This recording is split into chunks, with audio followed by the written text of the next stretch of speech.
Like kind of now. About 20 seconds. So it's like it's not.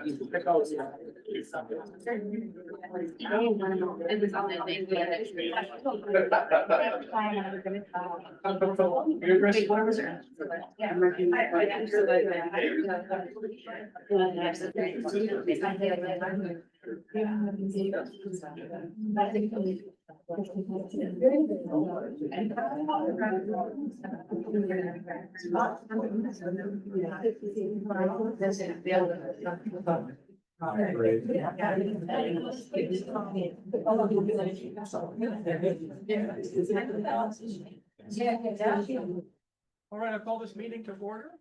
It is 6:01, December 11th, 2025. This is our organizational meeting. I'll briefly lead the first part of it, and then we'll be handing it off to the new president. But before we start, and we will have an official acknowledgement at the January meeting, but I want to officially thank our outgoing president, Trustee Barack, for the great work that you've done this year. Thank you so much. In particular, for you getting us starting on time and ending the meetings at an appropriate time. We truly appreciate your great. Thank you so much. All right, so before we start, let's do this pledge of allegiance. You please stand. Right hand over your heart. Ready? Begin. I pledge allegiance to the flag of the United States of America, to the republic which stands one nation under God, indivisible, with liberty and justice for all. Let's be seated. We'll start quickly with roll call. So let's start with our student board members. Our first student board member, Brian. Hello. All right, good. Selena. Hi. He's here. And we have Taylor. Hi. All right. We have a Don who's not here tonight. He's under the weather. So we'll start with our trustee Alvarado. Present. Trustee Martin. Present. Trustee Marco. Here. Trustee Martin. Here. And trustee Martin. Here. Right, and then I get the honor of reading the land acknowledgement, for which is a true pleasure. So give you a moment to read the land acknowledgement. We acknowledge that the Paiawisham, the people of the West, and the traditional land caretakers of the land on which Vista Unified School District is built and its surrounding cultural landscapes. Today, the Paiawisham are known as the Lusueño and are made up of 7 bands: La Jolla, Paula, Pama, Pachanga, Rincon, San Luis Rey, and Saboba. We, this Unified School District, are mindful of the indigenous peoples in this place, and we pay our respect to the Lusueño, past, present, and future. We are grateful to have the opportunity to be the part of the community in the Lusueño territory and to honor their history, their culture, and perseverance of spirits. All right, moving on. As the superintendent, we are now at the organizational component of the meeting. And I would like to call for board members, or anyone interested in electing our next president of the school board. I move that I nominate trustee Martin. Okay, so we have one nomination. Are there any other, is there a second for that nomination? I'll second. Okay, so we have a first and a second for trustee Martin to potentially be president for this next year. Are there any other nominations? I move to elect trustee Alvarado as, trustee Vargas as president. Is there a second? All good and second that. Okay, so we have a first and a second for both board members. Normally, traditionally, what we would do, because we have 2 potential candidates, is we would ask each of the candidates to make a statement, and then we'll go through a process of feedback, and then we'll take a vote. Are you comfortable with that? Person council. Really can't add in. Is there one other person who would like to, is there any other nomination? We have a first and second for 2 board members. Any other nominations? I'd like to nominate Mike Markov. Is there a second? I'll second. Excellent. So now we have 3. That's wonderful. So before we start going through a conversation and deliberation, it's traditional to have each of the nominators make a statement about why they would like to serve as president. So if you're comfortable, trustee Martin, would you like to start? My name is Sue Martin. I've been on the board for a year now and learned an awful lot in the year. I want to be very clear that fiscally, we have some hard work to do and hard decisions to make, and I want to be able to guide those conversations so that we stay away from students as much as possible. And see us into, hopefully not going into any kind of insolvency in 2028 and tightening up our fiscal services. Thank you. Thank you very much. Trustee Vargas? Yeah, this is my 10th year on the board. I'm happy to be nominated, and with that, I've served as a president in the past.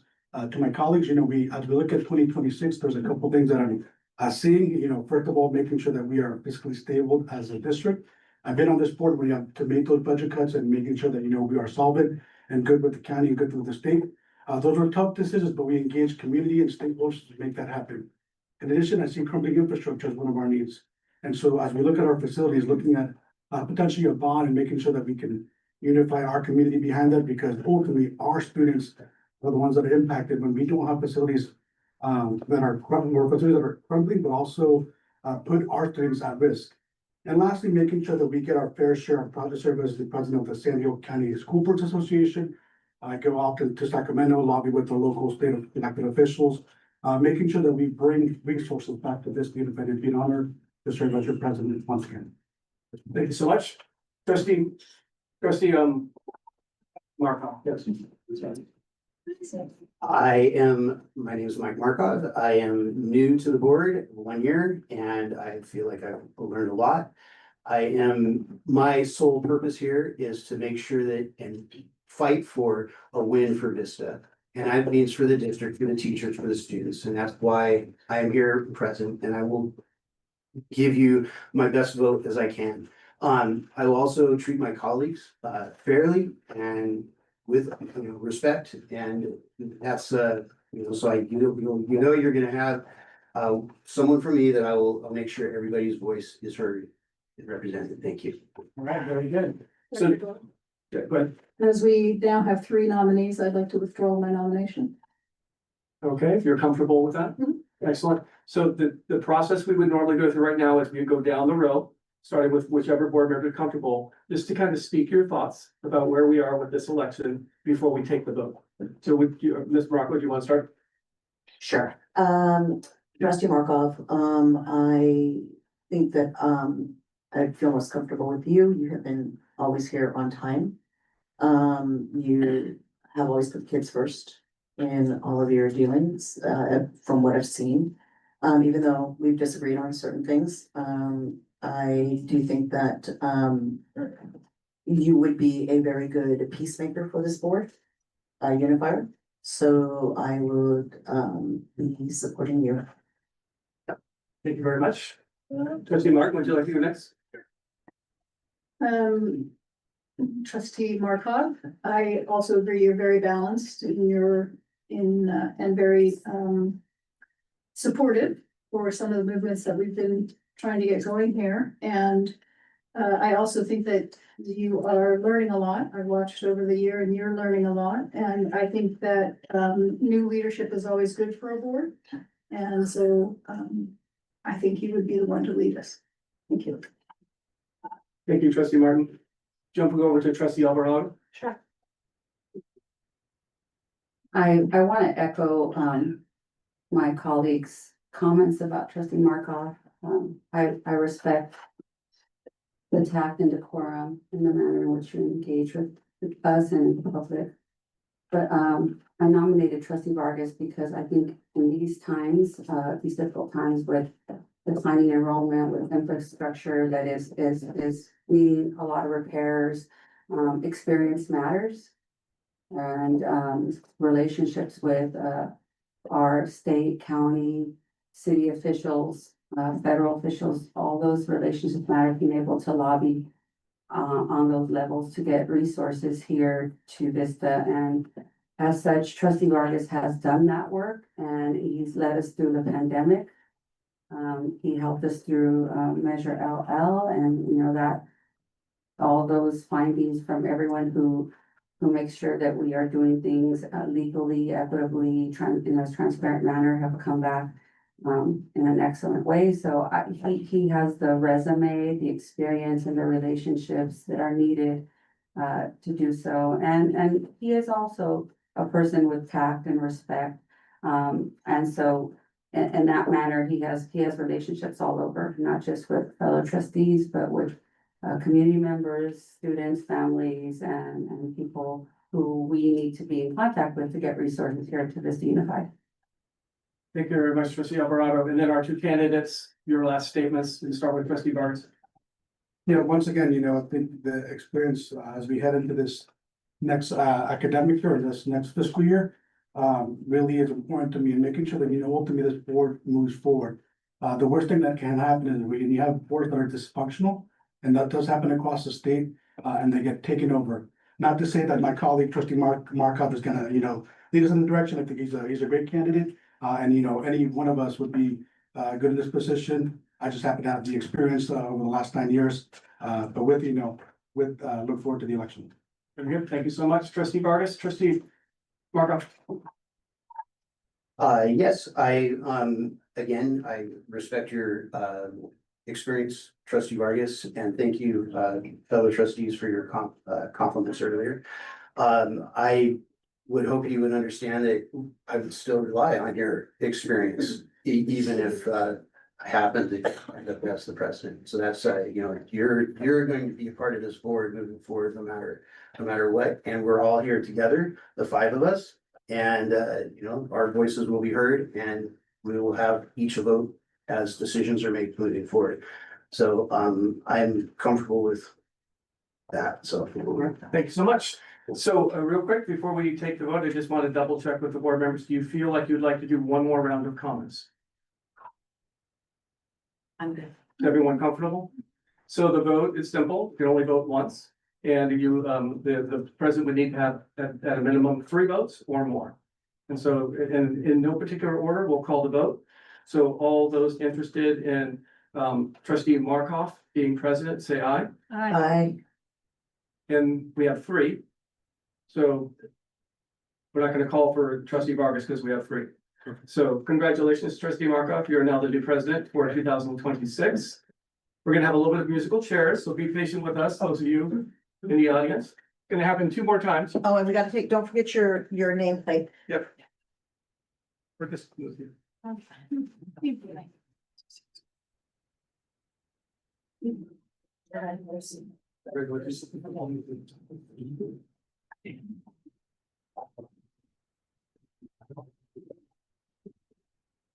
Mike, I think these are yours. Don't worry about it. Go ahead. Go for it. Let's take this minute, guys. Move the candy. Oh, you can leave those. Oh, you know what, though? I do need to switch. They're the same. No, but I marked mine up. So, Mike, can we switch? Hey, come back to us, fine, you got this. Where's the representative? We're here.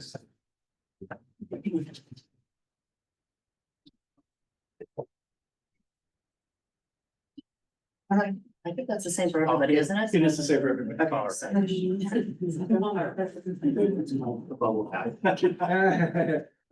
Okay. I'm not even put my name in there yet. 'Cause- I'm around. No rush, as soon as you're ready. I know. You'll do exactly the same process I did, but now for vice president. Okay. You say just moving along this and these for vice president. Okay. We are now gonna open up nominations for vice president of the board. I nominate Soprano Vargas for vice president of the board. I nominate Sue Martin for vice president of the board. Let's do first and second. So last for a second. That's Okay, great. is there a second? Thank you. There is a second. Now, I nominate trustee Martin, Sue Martin for vice president. I'll second. Okay, we'd like to, is there any other nominations? Yeah. No, thank you. I just throw something at me if I'm doing it wrong. Okay, we'd like to move to discussion, or statement from each candidate. Okay, One with one or the other. okay, trustee Vargas, would you like to go first? My comments remain the same. I'm still experienced. I still, see the few things as in our school facilities, so be honest, the vice president. Trustee Martin. my experience is still the same. And I think, Mike and I would work very well together, and I look forward to, helping him as we move forward in this unified. Okay, would then open up the comments to the rest of the board, see where we're at. Starting with the trustee Alvarado. You mentioned earlier, President Markov, that you would lean on his experience, so I think it would be a great opportunity for collaboration and building capacity, and strengthening our governance here at Vista Unified as we move forward and tackle difficult decisions. Trustee Morocco? Thank you. As trustee Martin was my vice president, I can vouch for her skill as vice president. She's once again very punctual. She is participatory, she is knowledgeable, and she has very good experience. And as far as people liking the way that I ran the meetings in terms of getting it, starting them on time and getting out in a timely manner, she has very much experience on how I did that, so she can facilitate that. And she's put a lot of time, she's got the time to put into this job that is needed. She's not, she doesn't have other commitments that she's got to attend to. And so she would be a great vice president, as she has already been, and she would continue to do that. Okay, thank you. And for myself, I have appreciated trustee Martin as her role as vice president and her very vocal and experience in putting her ideas out there. I also appreciate trustee Vargas's experience. This is, I am leaning towards trustee Vargas myself.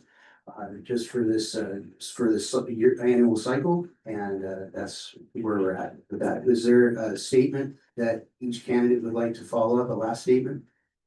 Good, thank you. Okay, so we'll call for a vote. All in favor of trustee Vargas, say aye. Aye. Aye. Three. Unanimous 3. So we'll have musical chairs. Don't forget your nameplate. I forgot when. Sorry. We have one more thing to do. Thank you for your patience, then. We're almost finished.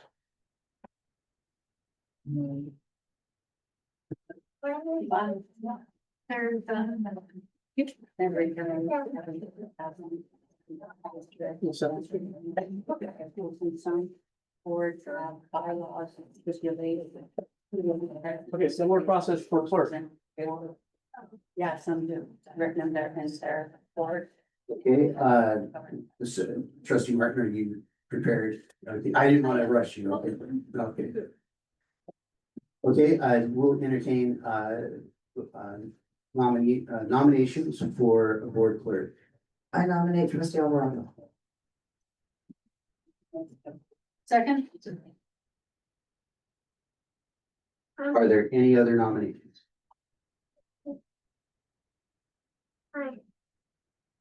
I nominate trustee Morocco. I decline. Okay. Respectful. All right, do we need to call for a vote? Or- You technically. Okay, technically, okay, so all in favor for, First ask if there's any comments. okay, is there any comments? Regarding the nominations? Would you like to make a statement, trustee Alvarado?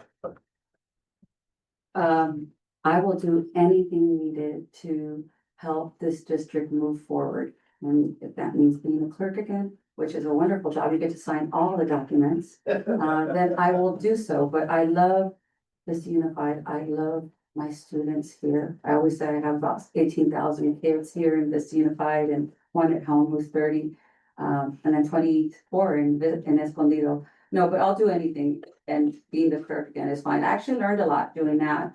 My first year or second year on the board, I don't remember when it was, but you learn a lot. You watch, you learn, and there's more to learn here. All right, all in favor of trustee Alvarado for board clerk, say aye. Aye. One more musical chairs and then we'll be ready. The Jeffersons. We do it every year. We do it every year. Martha, take your, take that Sunworth line up, so. Christine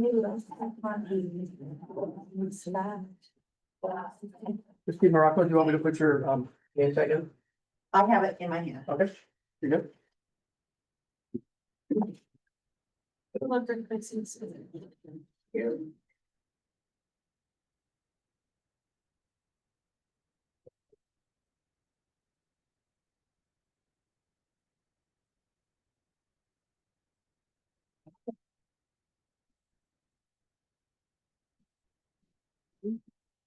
Thank you, I'm so sorry. Oops. We're gonna encourage.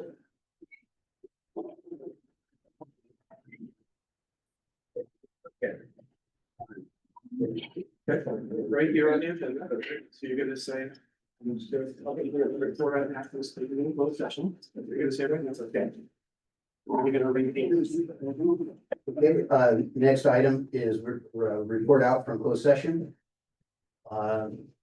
On December 11th, 2025, the board in closed session by the following vote, 3 ayes, 2 nays, took action to reject claim 663,814 as recommended by the district's third-party property and liability administrator.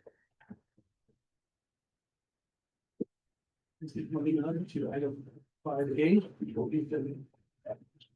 Okay, we're moving on to item 5A, approval of the agenda. Make a motion to approve the agenda. Second. Okay, all in favor? Hi. Any opposed? Okay, motion passes. Unanimous. Moving on to 6A. Moving on to item 6A. Hold on, sorry, I gotta move this. Yeah, this is a public hearing, so you'll be reading out the statement. This is a public hearing and consider adoption of resolution 2616 to approve the renewal petition for Bellamente Montessori Academy. We will now convene a public hearing on the Bellamente Montessori Academy Charter Renewal Petition. This is the second public hearing and action item as required by California Education Code Section 47605. The district received a petition to renew Bellamente's charter along with a signed certification deeming the petition complete on October 3rd, 2025. A staff report was published on November 21st, 2025. Bellamente is requesting a renewal of its charter for a 5-year term beginning July 1st, 2026 and ending June 30th, 2031. The purpose of this second public hearing is for the board to consider the staff report and its recommendations and take action on the charter renewal. We will begin with a staff presentation on the renewal petition, including the recommendations to the board. Staff will have up to 10 minutes for this presentation. I would now like to invite Dr. Eric Fiala, Assistant Superintendent of EEI, to come forward to the podium and present. One second, Eric. Yes, sir. One technical difficulty, take a moment.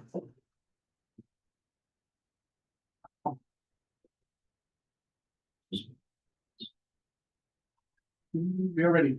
Great, thank you. Good evening, board. It is strange to try and find where the new faces are and where I'm looking, but we're excited to come to you tonight and present. As you know, we have 5 charters that are currently authorized through Vista Unified School District. And tonight we're presenting about Bellamente Academy. So this first slide is just a quick overview. We're going to spend most of our time in these 5 special sections, of which we have done a thorough review for this petition.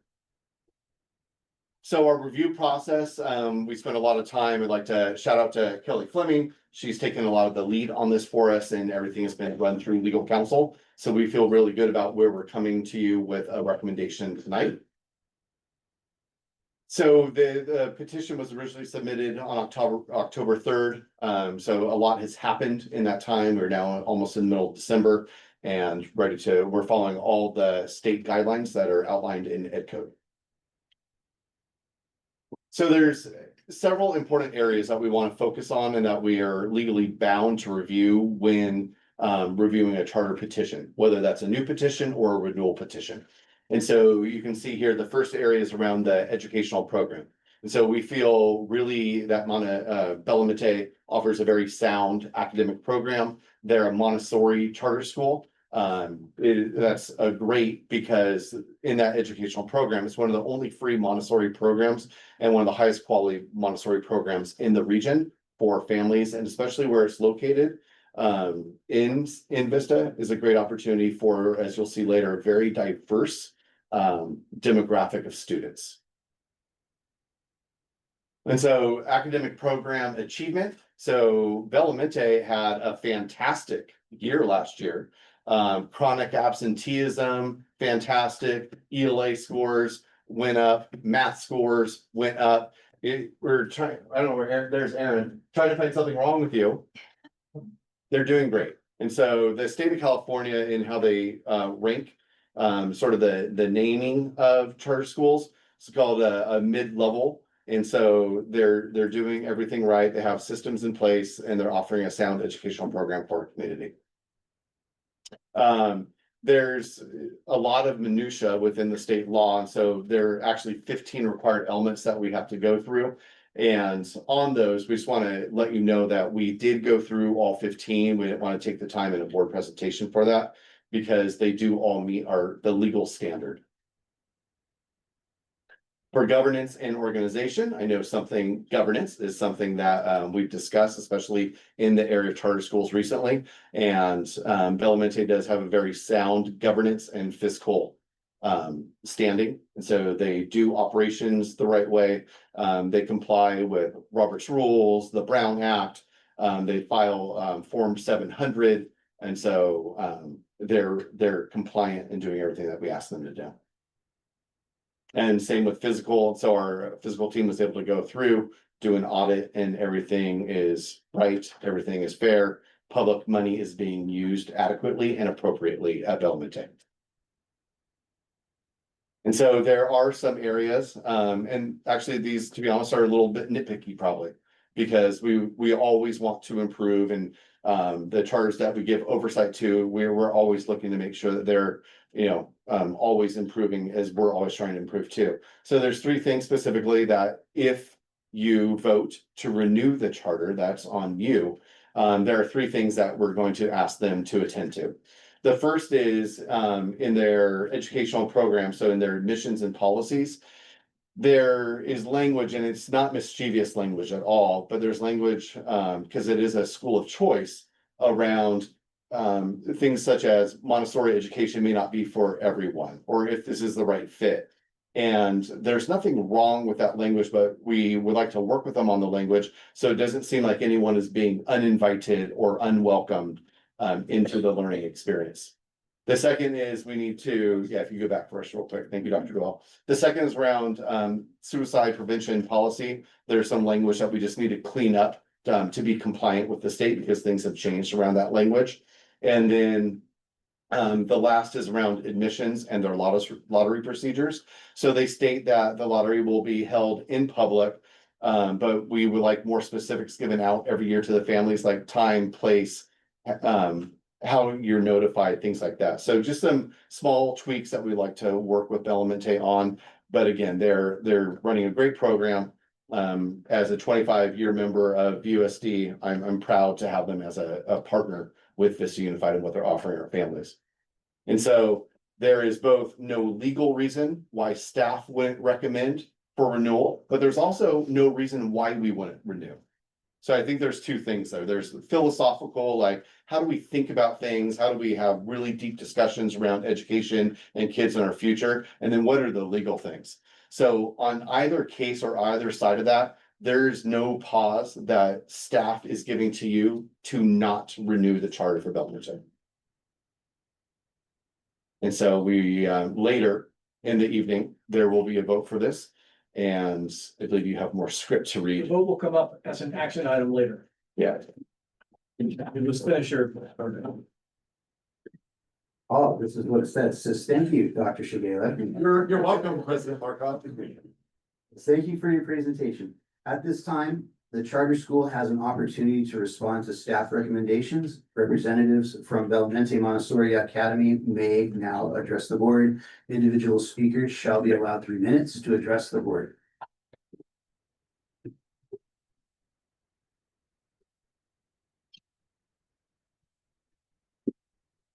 President Markov, board members, thank you so much for your consideration. I want to first of all say thank you to the entire Vista Unified team, the board members and all the staff who were involved in this very grueling process. We appreciate every single question that was asked, the time to speak with you at your last board meeting, and understanding that you all have a lot to do, making sure that all of the students of Vista Unified are properly cared for.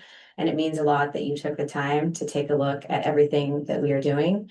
We appreciate all the recommendations that you offered, and we agree that we'll make changes on every single one of those.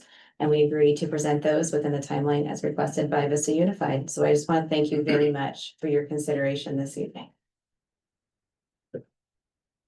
Have anything more to add? Thank you, Dr. Shigala, for the presentation and the kind words, and we just look forward to continuing the partnership, collaboration, and the positive oversight. Thank you, Dr. Doyle, of the Vista Unified Board. So thank you. Okay, thank you for your comments. We will now open the public hearing for community members who wish to comment on the renewal petition. Speakers will be given up to 3 minutes each. If you wish to speak, please approach the podium and address the board.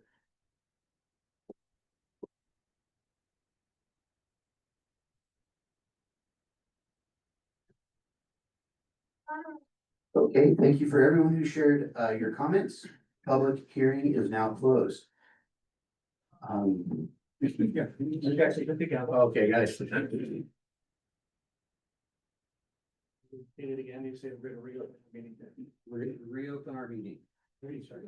Technically, I'm training him how to do this. Yeah. Sorry. I need some, okay. You're actually meeting that, I'm sure. Okay, we are on item 7. Any member of the audience who wishes to hold and speak to an agenda item or at the appropriate time speak to an item not on the agenda should complete the hold card and present it to the board secretary before item 2A or before the meeting begins. In an effort to gain as much public input as possible, individual speakers will be limited to 3 minutes or less. A total of 20 minutes will be held for public comments under item 7A. The remainder of public comments will be continued after completion of discussion or action items if necessary. One speaker. We have one speaker, Andrew Newcomb. Right.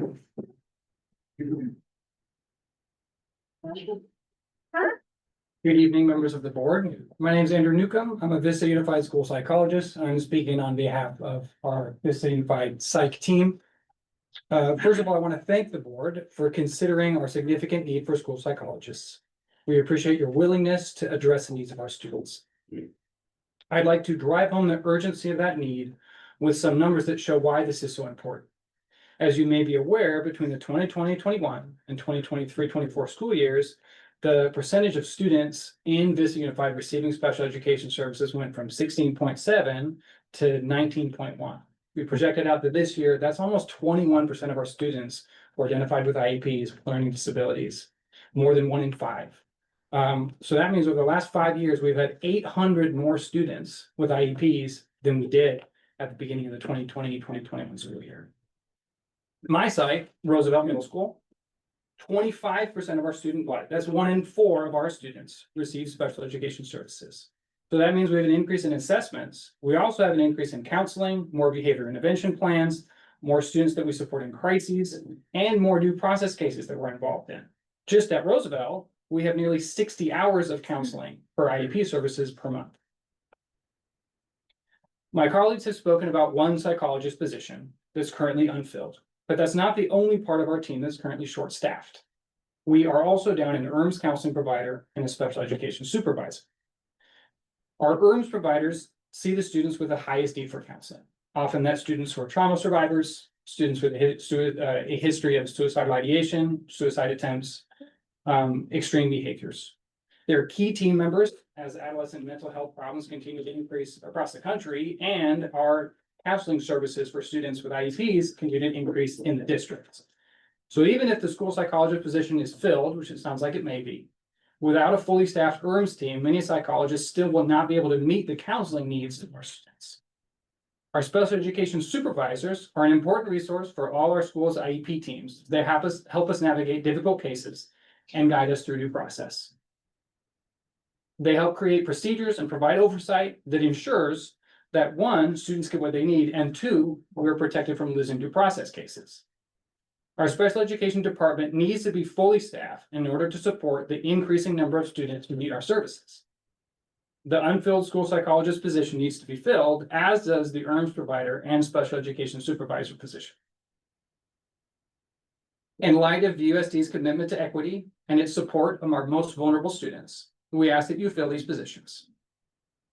Before I say thank you for your time and consideration, which is my final line, I just want to let you know I have a 3-week-old baby who's at home. But I care so much about this and about meeting our students' needs that I'm taking the time to be here tonight. Thank you for your consideration. All right, thank you.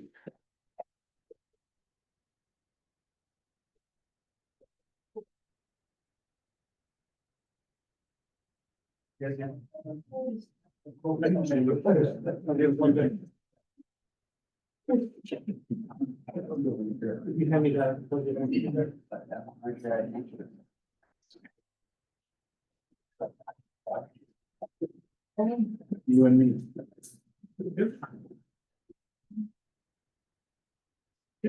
So we'll now move on to reports and school positions. We will now move on to item 8, reports from school-related organizations. I'd like to start with the Vista Teachers Association.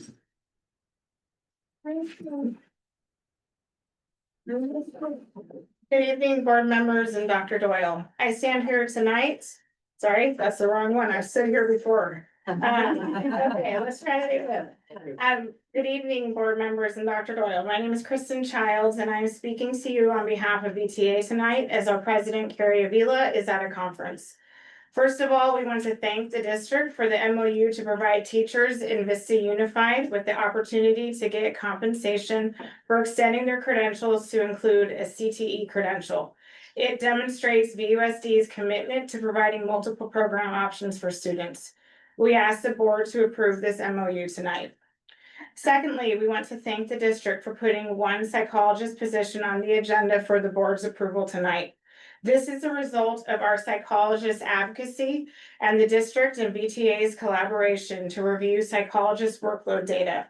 It is a huge first step, and we ask that the board vote to approve this position. While Vista Unified may have declining enrollment, we do not have declining enrollment in special education. As my psychologist colleagues have shared with you, the need for their services are increasing, not decreasing. People are usually surprised to hear that the legally mandated 60-day timeline that dictates special education assessments includes weekends and all holidays that are 5 days or less.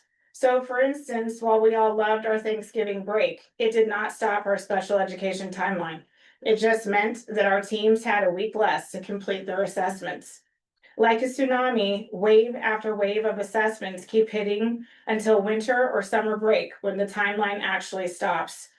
If psychologists are not assessing a student, then they are providing counseling, supporting students in crisis, or writing a report if they are lucky enough to do that during school hours. When trying to stay in compliance, psychologists face a catch-22. Do they fall behind on services to stay current on assessments? Or do they fall behind on assessments to stay current on services? When they reach out for help, there is limited help available, even if other psychologists are compensated for helping, because the team is understaffed and everyone is just trying to keep their head above water. In addition, if they face a short or long-term illness or a personal leave, there is no guarantee they will get a substitute psychologist to cover when they are gone. So when they return, they often return to incomplete or late assessments and services. The stress of this is overwhelming and unsustainable. These mental health providers know the incredible importance of their services and assessments for our students, so they want to do all that they can. But at the end of the day, they also know they need to maintain their own mental health, with a healthy work-life balance, so they cannot complete reports around the clock indefinitely in an effort to maintain compliance in a district that is understaffed. In the state of California, there is no educational code language that protects psychologists with the caseload cap. Their workload is difficult to measure, and while the district and BTA sought to get something in the contract to begin measuring their workload, we know there is still more work to do. None of the work we do at the bargaining table matters, however, if we do not adequately staff our psychologist positions. That is why the board's approval tonight is essential. While we are incredibly hopeful this position will be approved, this is only the first step in returning to last year's staffing levels for our special education mental health providers. In addition to 3 psychologists retiring, 1 social worker who provided educationally related mental health services, also known as ERMS, for special education at Rancho Buena Vista High School and Mission Vista High School also retired but was not replaced. ERMS are the high-intensity counseling services required by students with the most significant mental health needs. With that position unfilled, the psychologists at these 2 high schools have been responsible for ERMS counseling minutes, which increases their workload significantly. The district could hire either an additional psychologist or a social worker, but this position must be replaced. Our students, schools, and psychologists need mental health to be prioritized in our district by acknowledging that these positions cannot be reduced through attrition. Until the demand for special education counseling assessments goes down, fully staffing our psychologists and social workers has to be a priority for this board and our district. The final topic I want to discuss tonight is the threat to funding for Vista Unified. California Proposition 55 is a proposition that is set to expire in 2030. First enacted in 2012 and extended in 2016, it has provided billions of dollars to school funding each year. Extending Proposition 55 would not be a tax, but would maintain the status quo. Only the top 1.5% of earners pay this tax, so most of our community is not currently impacted, nor would they be in the future. VTA and California Teachers Association will be collecting petition signatures to get this extension onto the November 2026 ballot. If we do not do this by 2030, the USD will lose almost $29 million each year. Proposition 55 funds cannot be used for administrative costs, so if it is not extended, 1 in every 6 educators could lose their jobs. In January, VTA will be collecting petition signatures. To sign the petition, community members need to be 18 years of age, registered to vote, sign a petition for the county in which they live, and sign with a signature that matches their driver's license.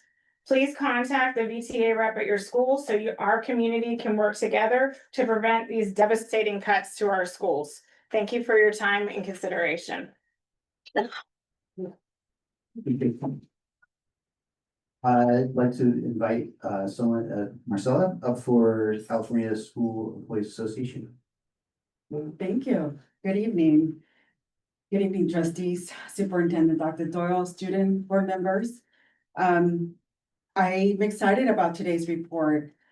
I'm going to focus mostly on what the board is going to be approving later tonight. That's on the agenda, and those are tentative agreements. I'm not going to go through all of them because I believe the district might provide more details on those, but I just want to highlight a few and the impacts it's going to have and how excited we are. So first one is the agreement to increase work hours for specific instructional assistant positions. This reminds me, Trustee Alvarado, maybe like 2 years ago, we were on a site visit at Cal Lab.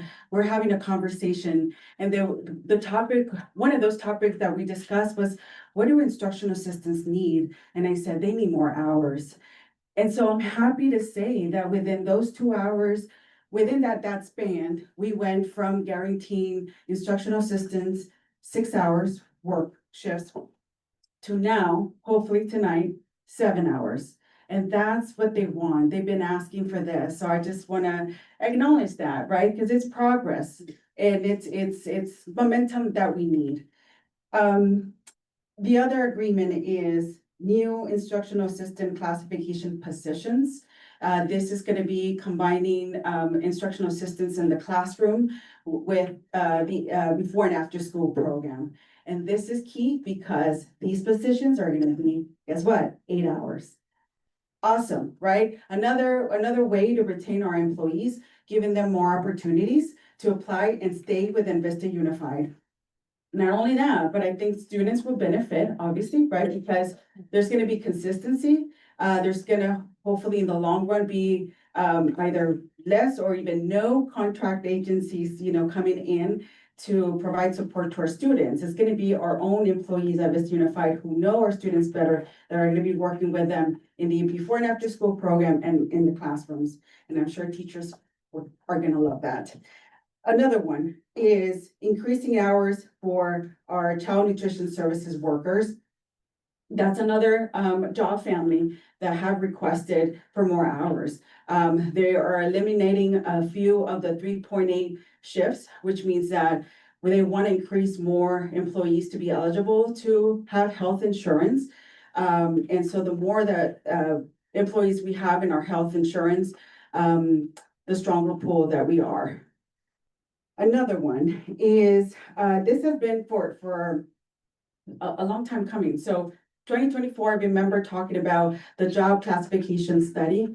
And this is because our job descriptions, which by the way, are over 100 job positions in Vista Unified for classified employees, and why we're called the unsung heroes.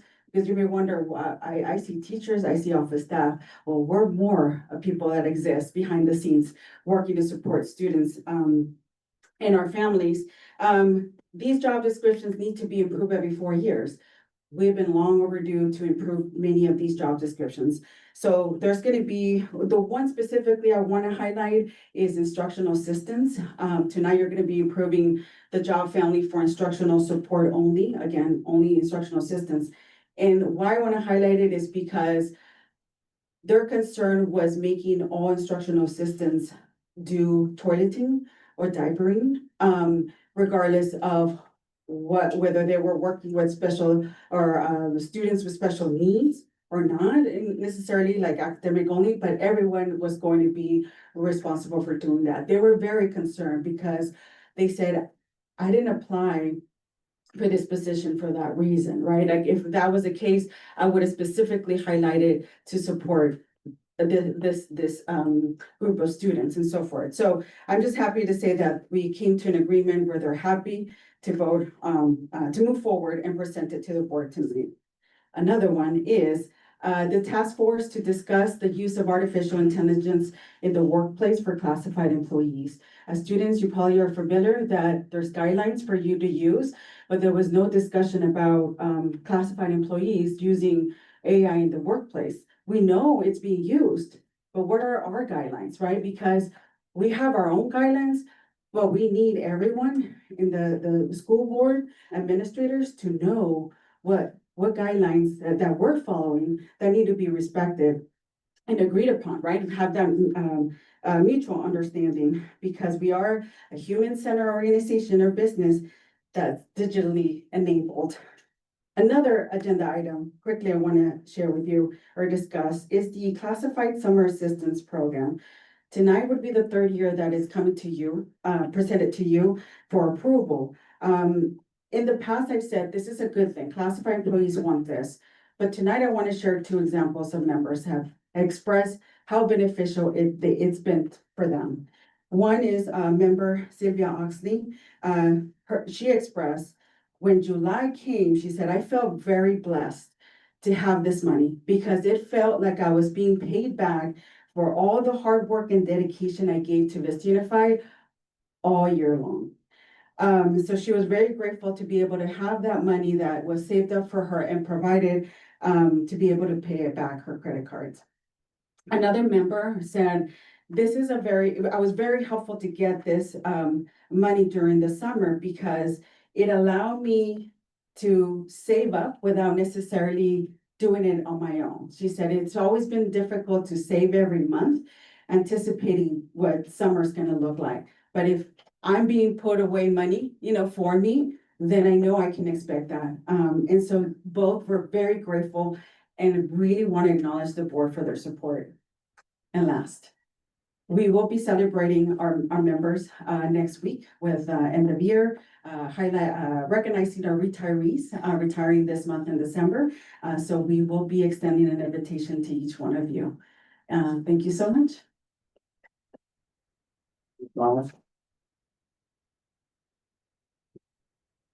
Is there anyone here for DLAP? Yes.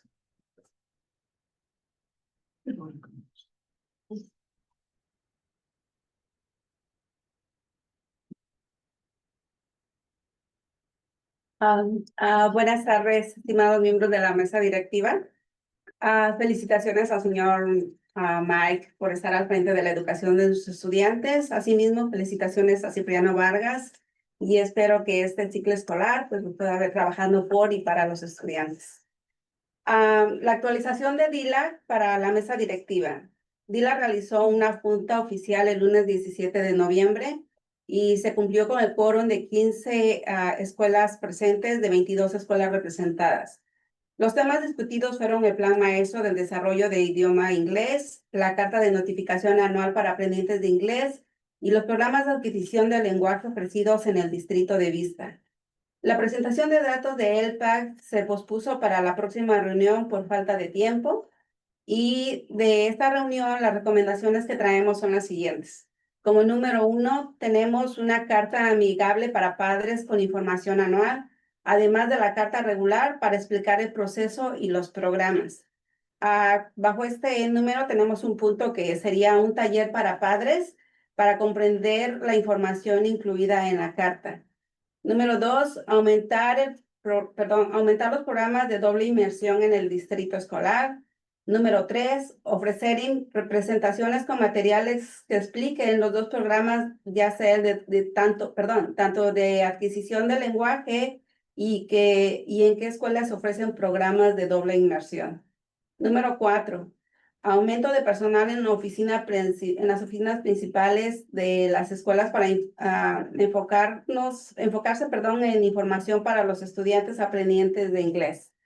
Nuestra próxima junta oficial de DILAC se llevará a cabo el lunes 15 de diciembre a las 5:30 de la tarde en el Centro Multilingüe. Los temas de enfoque son los datos de LPAC y el proyecto GLAD.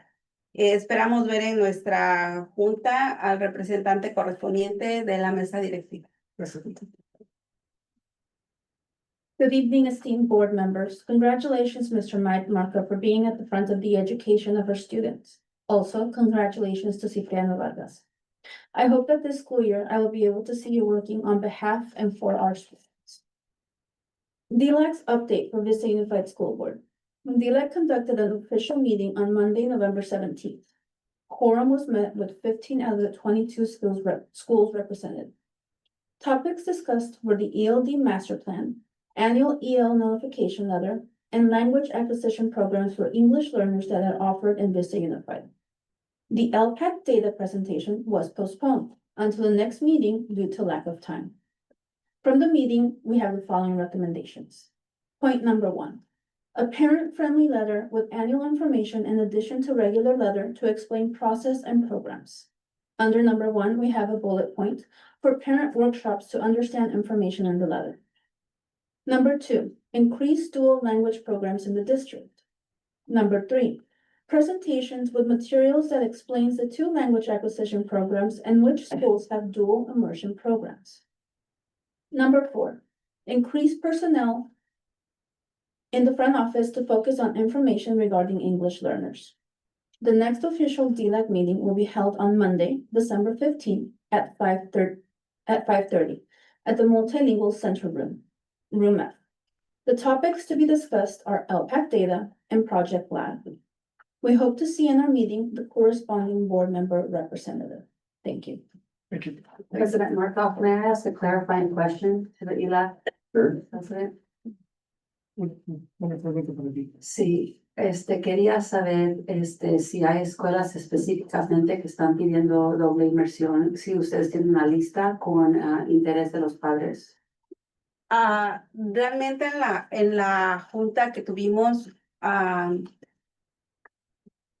es que todo comienza con la carta que nos envían en la que dice que si tú quieres poner a tu niño en una escuela de doble inmersión, lo puedes hacer, ¿verdad? Porque es un derecho. Pero el detalle es que no se nos especifica a los padres que hay un límite de cupo en las escuelas. Es decir, si se llena el cupo, obviamente ese niño no va a entrar a esa escuela. Entonces, esa parte que queda ahí en blanco, digamos, es la que los papás como que no la entendemos de, o sea, puedo llevar a mi hijo, pero no hay espacio, entonces por eso es que pretenden o que se pretende que se haga la ampliación de escuelas. Y obviamente esta ampliación va a depender siempre de la demanda de los padres, ¿verdad? No Con es, permiso, señora Cruz, vamos a traducir para Yeah. nuestro Claro. compañero. So my question was, did you have specifics on which schools were requesting more two-way immersion programs? Were there interest surveys? And then I'll let the district Yeah. translator say what Ms. Cruz said. So it starts with the letter that parents receive. And when we receive the letters, it says that we have the right to put our students in one of those dual immersion classrooms.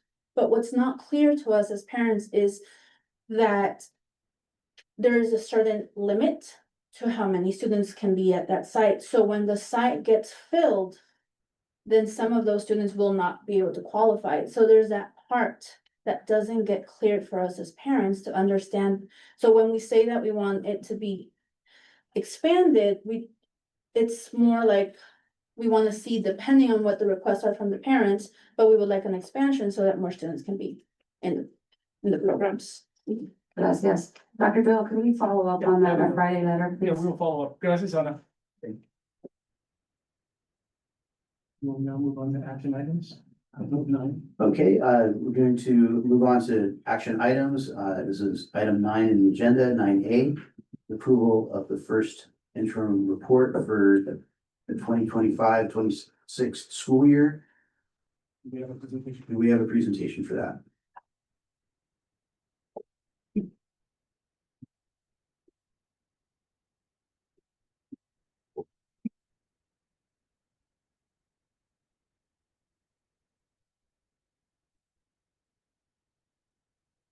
Thank you very much, President Markov, Vice President Vargas, all the members of the Board of Trustees. This evening, we're here with your first interim report. This report also starts something called kicking off the budget cycle, which we are so thrilled that we'll be engaging in a series of workshops come January, 5 workshops over several months that we can go into depth on many of these things. As we go through, we are using a format that we used last year.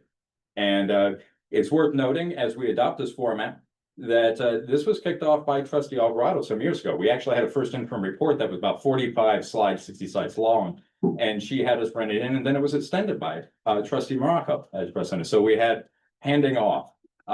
We assure the new president, we have cut it as short as it can be legally, okay? But we also include the 121, 122 page standardized accounting code report along with this. So it is fully published, the entire first interim. This is just the legal requirements for the overview and a high level overview regarding solvency. So what our agenda is this evening is just a little bit of background knowledge that we're required to present, just the report itself, and looking ahead, what we know right now as we start to get into this, and what are the next steps and conclusions that come as part of that. Joined with me right now is Ms. Ana Machado, our Executive Director of Fiscal Services. She and her team prepared all of these items. She's here for specific items. I'll be taking a step back for some of the questions so she can answer. And also in the back of the room, she doesn't like to join us, is Lisa Lee, who is new to our team, but she's not new to our district. She's returning to us. And Ms. Lee also has been integral in this. She is overseeing a variety of services at the finance department. So we thank you, Lisa, for joining us this evening, and you may be called upon. So what are we looking at? Well, all the items that are being looked at are outlined here in education code. We're not going to read you the education codes. They're up here on the screen, but also pertain to various assembly bills and requirements. What are the key elements? There are things that we must do. We have to give you some of this data. We have to provide it. Others items we can provide as a subsequent with the full report. We could have given you an abbreviated report. We chose in this school district to give a full report for transparency for our community. Additional considerations, of course, we have to file by a certain time, that's December 15th each year. We do have to report by object and function, that is a requirement. We'll go into that briefly, and all of these other items that are available. This all starts though with financial assumptions.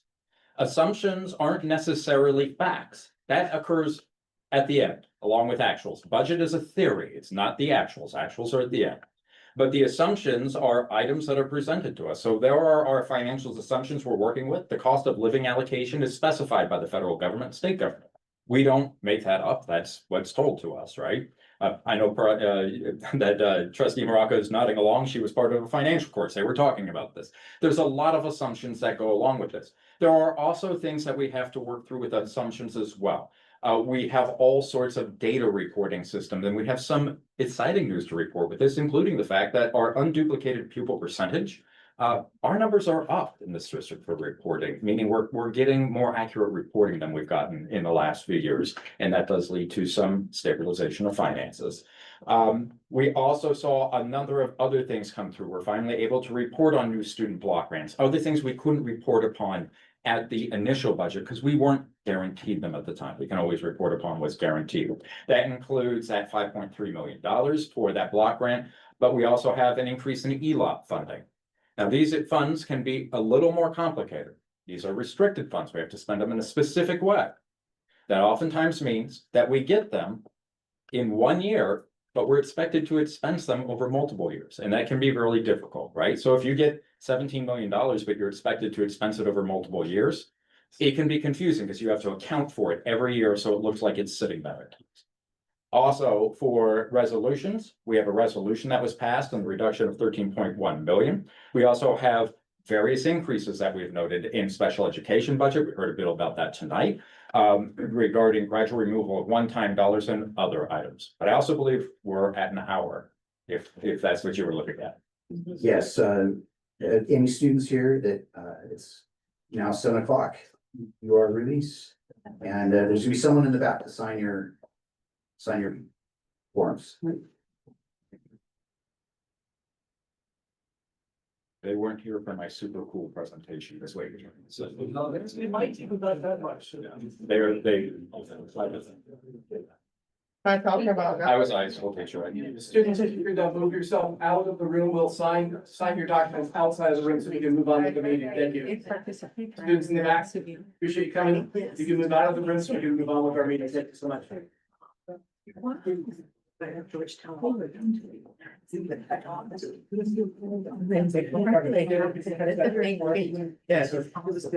wonderful news, Miss Lee, there's room for you in the front row now. Please come on up and join us.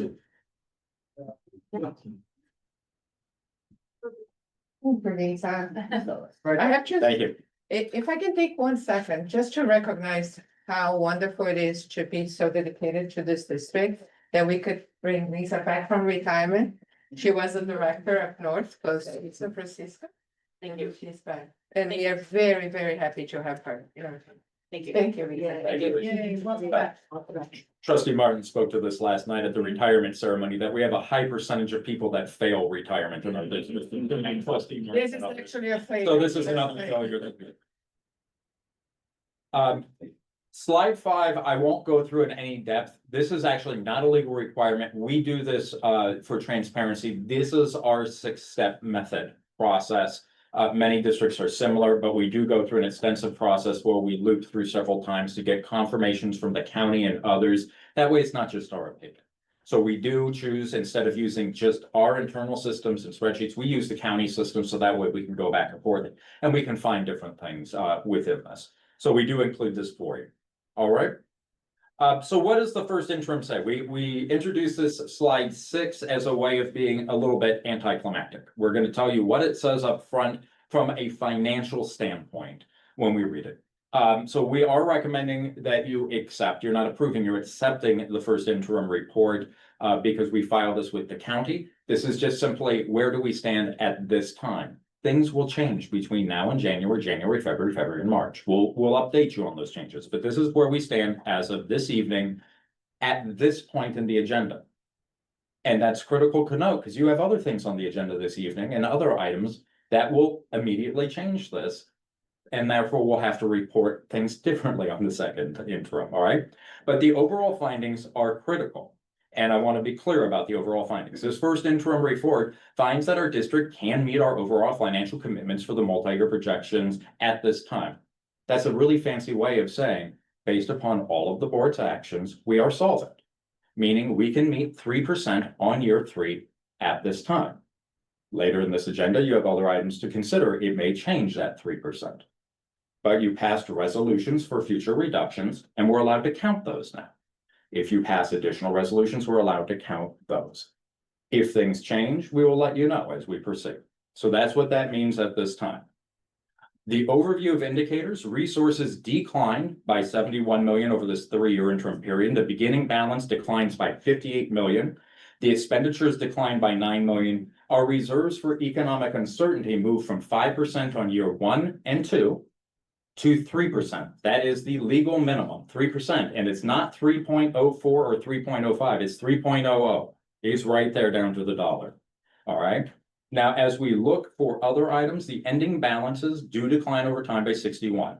The overall status when you run this report, because we meet 3% on the dot, means you're solvent. That is what it means. What is this a fancy way of saying? It's a really fancy way of saying we have declining enrollment and declining items, and we are continuing with deficit spending. But at the end of the 3-year cycle, as of right now, you meet just barely that 3%. All right. How does that look on the overview sheets? When we look at the top overview sheets, blue is this year, yellow next year, or sorry, pink is next year, yellow is the 3rd year. You can see the decline. You can see that when you go to the net increase decrease, the second line from the bottom, you see the net decreases that are planned each year. You see it in unrestricted and in restricted. This is the general fund, Fund 1. We realize there are many funds and we do borrow against funds, and we're permitted to do that in order to make some cash flow. But these are the declining trends that we see over time, primarily driven by enrollment. All right. For our total resources, again, you're going to see 71.1 million in total resources is the decline. Expenditures 9.4, net increase decrease from about a negative 31.5 million to a negative 34.5 million. And those projected to end balances decline from 89.9 million to 23 million. Again, I would also emphasize 3% is not a consistent amount in the bank. It's a percentage. So as your total amount goes down that you're getting in, that amount changes, right? So there is a net change over that. The next up is just a real quick breakdown that we have done for you historically. Just how does this look? Because in that Fund 1, it's both restricted and unrestricted. So how does it look for unrestricted? That's a little more straightforward on the year-to-year operations and static. And you'll see we do have declines over time. The ending balance does significantly decline from 45.8 million all the way down to 14.7 million. For restricted, you're also going to see a significant decline over time. Now, again, restricted more complicated because oftentimes you get multi-year grants and you have to account for it over time. Restricted also is a little more volatile because we oftentimes don't know until after you've budgeted whether we're going to get things like that 16.9 for ELOP and other matters. We didn't know until after the fact. So it does get a little more volatile in there as you look back and forth, all right? As we look at slide 9, we do look to this slide for what we call our indicators of solvency, all right? So what are we looking for in here? We're specific in our indicator. We're looking at that reserve for economic uncertainty. You're going to see on year 1, it's the second from the bottom, it marks 5%, but the unrestricted ending balance is 12.26. Okay. You're going to see that that amount changes over time. The second year it's 5%, but the ending balance is down to 9.54. And then you're going to see it dramatically narrow in year 3. We have 3%.00. That's the legal absolute minimum you can be at. That's below board policy, but it is the legal minimum. And you're at 4.04% as far as your carryover balance, all right? But 3.00%, that does meet the definition of solvency for 3 years, indicating that we believe we can pay all of the bills. So what does it look like for the future? Well, interesting. We have conflicting information. I know that's a surprise to everybody that we'll get conflicting information from the state and from the federal government, but we do. One thing that we get from the state is represented on the right-hand side of the screen, and we never like to show a slide that looks like this, but it's not our numbers. These are from the Legislative Analyst's Office. And that's that the budget for the state, this isn't our budget, this is the state budget over time, is in deficit. Now, what I can share with you is historically, California's budget usually is budgeted in deficit. So that's not a surprise. Now, what is sort of the flip side of this?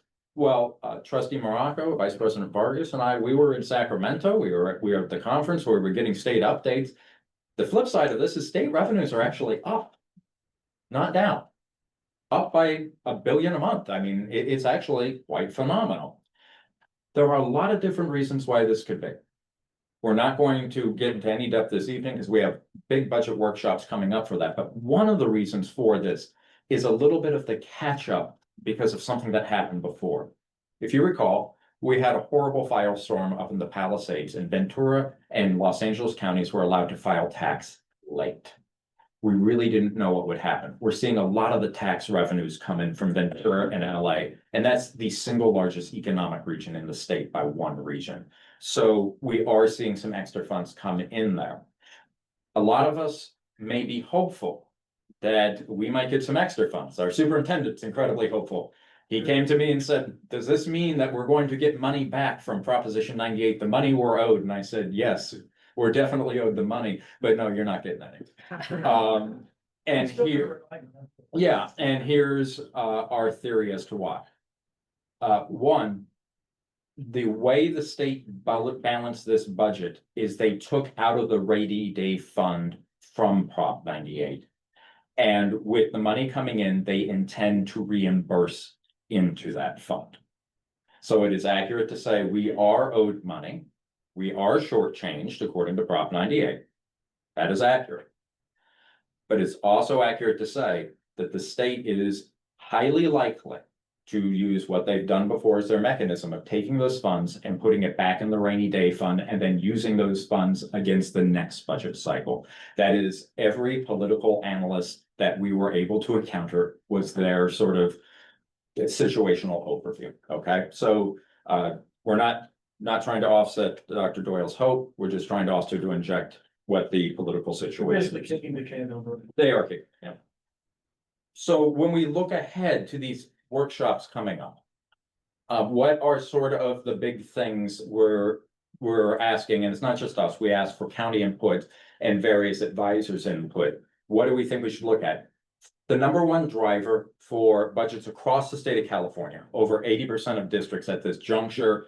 And again, as we were up in Sacramento, talking with board presidents and superintendents across the board, this is the number one thing, declining enrollment. Our declining enrollment is painful at 2.8%. There is no equivalency for what others are experiencing, but we found districts that are declining at 10, 11%. So this is our trend. This is what we know. And we've seen that. Universities now. Well, universities, we forwarded an article on the last Friday letter that, you know, they're predicting over the next 10 years, 600,000 less students in California, over 20 years, 900,000, right? So this is a reality that we're facing. Locally, this seems to be the trend. And we did bring the demographer's report forward on the last meetings because we wanted you to have that earlier. We didn't want to wait till March for that. So that way we start to have that information. You did, and it is worth noting, you did as a board establish that Fund 17. We haven't established a mechanism for funding it. We have to come back to you with ideas on that, but that is something that is out there for us to consider. For the general fund, we're continuing to maximize any aspiring restricted resources. That is our number one way of doing things. Oftentimes, there are rules for how they want us to spend it, and sometimes toward the end, they change some of the rules, and anytime the rules change, we're going to take advantage of that. So that way we protect the general fund unrestricted. That is our goal. As we look down, we also note that there are some things regarding negotiations and resource spending. We did see our unduplicated count move to 66%. Now, here's the two sides of this. We never want to see our students that are qualifying as being in that grouping. Means they have additional needs, but at the same time, we do get more money for it. So what we're grateful for is we're seeing what we believe is more accurate reporting. We do not personally believe our unduplicated count has changed. We actually think it's probably above 70%. But it had been falling for years as people stopped reporting. Now, why did they stop reporting? Well, lunch. The rules for lunch and free and reduced lunch changed, right? So we had to change and adapt. So the team's done very well, and we're seeing those numbers start to come back to where we think they ought to be. For cash flow, we do see those deferrals on the horizon, but at the start of every year, the board does permit us to borrow against accounts with a few resolutions. That will help, but we do need to be cognizant of it. For our facilities, the market factors and COLAs and all these continue to be the same. What we do know is we are looking later today at a certificate of participation. Should the board proceed and do that, we can start to take that into consideration for future budgets. We also know that our advocacy is starting to also pay off in Sacramento. For example, in tomorrow's Friday letter, you're going to hear that 4 new of our facilities qualify for additional grants. They're not funded because we have a list of unfunded ones. But we also know that we're reviewing the first indication that the first 2 on that list have been funded, and that we need to review the numbers, and we look forward to sharing that once we've confirmed all of those numbers. And that will start to shift things and give us some options in outlying years. Just let me have one thing for the board members. So while not all of those projects are funded, it is very important that we get on the list. Because once we're on the list, then we're in line and they can't push us out of line. So when money does become available, then we get it. So even though we may not see the money initially, getting in line really matters. The final, of course, is the federal situation. And I wish we had more certainty to share with you, but we clearly don't. We don't know what many of the moves mean. We don't know how things will proceed. We're not certain at this time, okay? But we do have to have backup plans in place, so that way we know what to do should something change. But these are the major issues that we sort of put forward for you for the first interim. As far as next step and action items, we're here for discussion, feedback. Of course, we do have, it kicks off budgeting season. We're going to have many in-depth workshops where we can go through the procedures, get a better background on some of the federal and state ways that we have to conduct our accounting for general accounting principles, all of those items. We do have to file this report by the 15th, of course. We send all these in. The county, in fact, has a copy because we do it in their system right now. That's the way we've moved forward over the last few years. But we hope that, we'll see an acceptance of all these, and we're really looking forward to these in-depth workshops. We know we get into many questions, and sometimes we try to get through them quickly. And I know we don't get into the depth that we all would like on them. And this is a complicated matter. We don't want to oversimplify it. And it's tied deeply, not just to finance, it's tied to our educational goals and our mission and our purpose here as an educational institution. So we'll turn it back over to all of you, and the team's here to answer any specific questions, either on this presentation or the SACS report. All right, is there anyone, trustees would like to ask questions of Dr. Osher?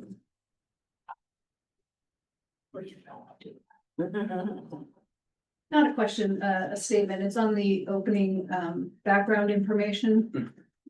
And I'm hoping that it's in the last paragraph and. What slide is it, trustee Martin? It's 2, slide 2. It's the issue background. It's the first slide, or no, it's the presentation page. It's not on the slide deck. Okay. In the last paragraph, it says the 2004, 2005, or 2024-25 unaudited actuals ending balance. It's that paragraph. So my point is here that we are projecting 3.42 million in general fund reserve revenues, and then 374 in expenditures. And everybody knows that's deficit. So I would really like this board to have a serious discussion about not allowing deficit spending. That when we have a budget, it's at that budget, and if we run out of money or run out of money because of the way it was spent, that's it. We're not going to deficit spend. Now, I know there's still money in the general fund, but it's not just there for the taking. we should not be in this situation right now. And now I know with $9.8 million that we're just signing off on and we're gonna be fine. But we were within inches 3 years of being insolvent. And that's not comfortable and it's not right. We need to stop deficit spending. In addition, we need to slow down spending right now. There's millions being spent in POs. Some of that really doesn't have to happen. We need to carve back on some of this. So as I went through this report, there were a few things that concerned me, but also a few things that really made me happy, like this future use line items, which is gonna come in handy when we need to cut $9.8 million. So, thank you for all the hard work that comes with doing this. I appreciate it. It is long. If you like looking at numbers like Anna does, you could sit there and just like page through it and have a heyday. I usually get through about 8 or 9 pages and sorry, Anna, I say in my head, but I'm good. So, anyway, the report is good news and kind of bad. Thank you, ma'am. Okay, is there any other comments?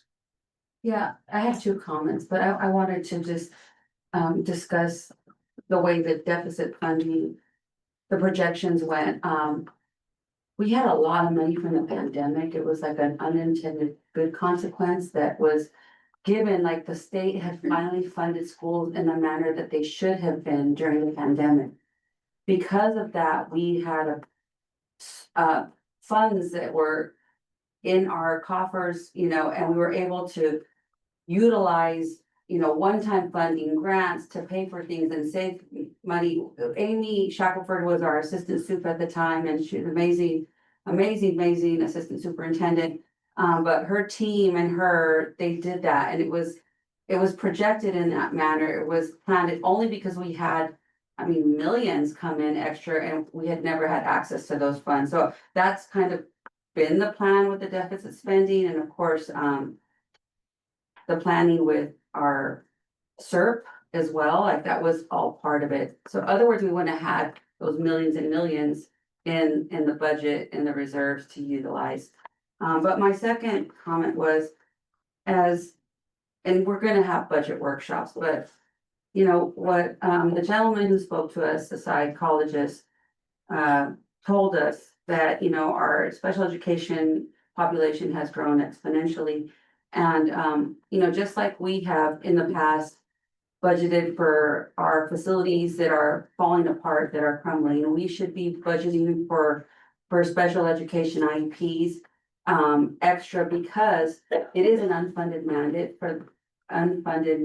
from the federal government. And unfortunately, for whatever reason, our numbers continue to grow.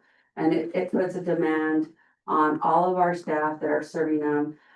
It makes from everyone, from the IAs who support these students, to the teachers, to the psychologists, to the social workers. So I'm just proposing that this board consider also carving out extra money, because we know it's an unfunded mandate and those numbers are going to continue to grow coming out of the pandemic, but not just because of the pandemic, also because of the ways babies are being raised, you know, with this lack of stimulation in the spring. So I'm a kindergarten teacher, and I've never seen so many needs in my life of 26 years. So I just propose that we also plan for these kids who may be identified as special ed, or speech is also special ed IEPs.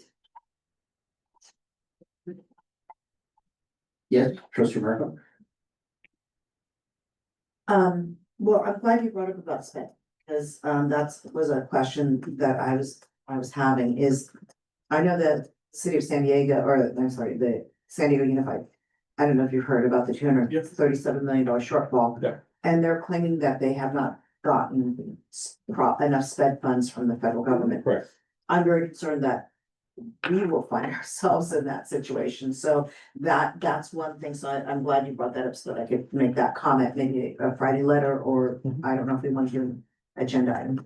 But I do have a question, and the question is, Are we actually deficit spending or are we deficit budgeting? So we could, that is a great question, because I think what's key to note is that your budget and your actuals are not necessarily the same thing. The last few years have indicated we're doing both. Yeah. Meaning you are in fact, like last year, we deficit budgeted. But we actually then also spent far more than we took in. So the answer is we got both, but I want to thank you. Particularly with the course you took, for acknowledging that those are two separate matters altogether. And you do have to address them separately. But yes, the answer is yes to both. Thank you. Well, I hope that we're able to get into that conversation when we do our budget workshops, because it necessitates a much longer discussion around that. I know trustee Martin has brought up a number of very important points. I hope that we can really dig into that. Because much of the deficit spending and budgeting we've engaged in is actually a requirement of the COVID funding that we received. And I hope we can talk about that, not all of it, but a lot of it. So I hope that we can really dig into that concept. Trustee Vargas? Yeah, I mean, one of the things we've seen over time is that our budget overall, we used to spend about 85% of our budget on staffing. I believe that's up 89-90%. Is that correct? So we can present you updated numbers during the budget workshop. I think where you're accurate is, first of all, you look at it in two different ways, typically. You look at it in terms of unrestricted from general fund, and we've been sitting close to 88 to 91% between salary and benefits. Then you also typically look at it on restricted, and the reason why you look at those differently is the restricted ones oftentimes have some strings attached, and that number is often lower. But the number that the trustee or the vice president is quoting is accurate. It's typically about 85% overall as your average. Yeah, and the reason I mentioned that, it's nice to have APs at every single elementary school. It's nice to have social workers. It's nice to have counselors. Not every schools, not every board, and even in this county invest in some of these resources. You can look at Escondido, where Trustee Alvarado works, and that makes a difference. And so I think, at the same time, instead of, yes, let's look at our budget, but at the same time, focus at the federal level where we know these investments make a difference in academic achievement and, students going to college, and making sure we have options of the 7th grade at the high schools, and then our students can graduate, and achieve phenomenal things. So I think it's, yes, focus on the budget, and yes, let's go get more funding from the state. Okay, thank you. We just need to have a vote of approval. You're accepting. Okay, we'd like to, all those in favor of accept. I move, Motion. I move to approve the first interim report for 2025-2026. Second. But you would say we have a first and a second. We have a first and a second. All those in favor say aye. Aye. Any nays? Abstain. It passes a unanimous vote. Thank you. For the next item. All right, the next item is 9B, adopted resolution number 26-16 to approve the renewal petition of Belamente Montessori Academy charter renewal. So we've already given a presentation across the board. Is there a second? Second. Okay, all those in favor? Okay, is there any discussion? I have one thing to mention, and it may have been discussed at the last presentation. It's actually, that school is located in my trustee area. It's a very, very congested area, intersection, almost dangerous. And I'm just wondering, it's just a wondering, is there a way to have collaboration with Casita, Belamente, and the Tri-City Christian Church, so we can maybe figure out some traffic patterns that might help with the traffic, because it's dangerous on Emerald? Yes, I've been there many times. I can tell you, and I'd be more than happy to put it in the Friday letter. Actually, Erin and her team have a plan.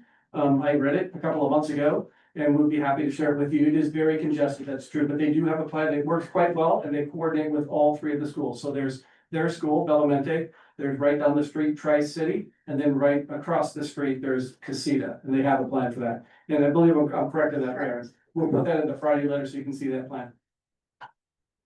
Thank you. All right, is there any further discussion? Okay, call for a vote. All those in favor? Aye. Aye. Okay, any opposed? Okay, Okay, any abstention? Okay, vote passes 4-1. All right, moving on. To item 9C, ratify purchase orders. Entertain a motion. Move to approve item 9C. Is there a second? Second. Is there any discussion? Yeah.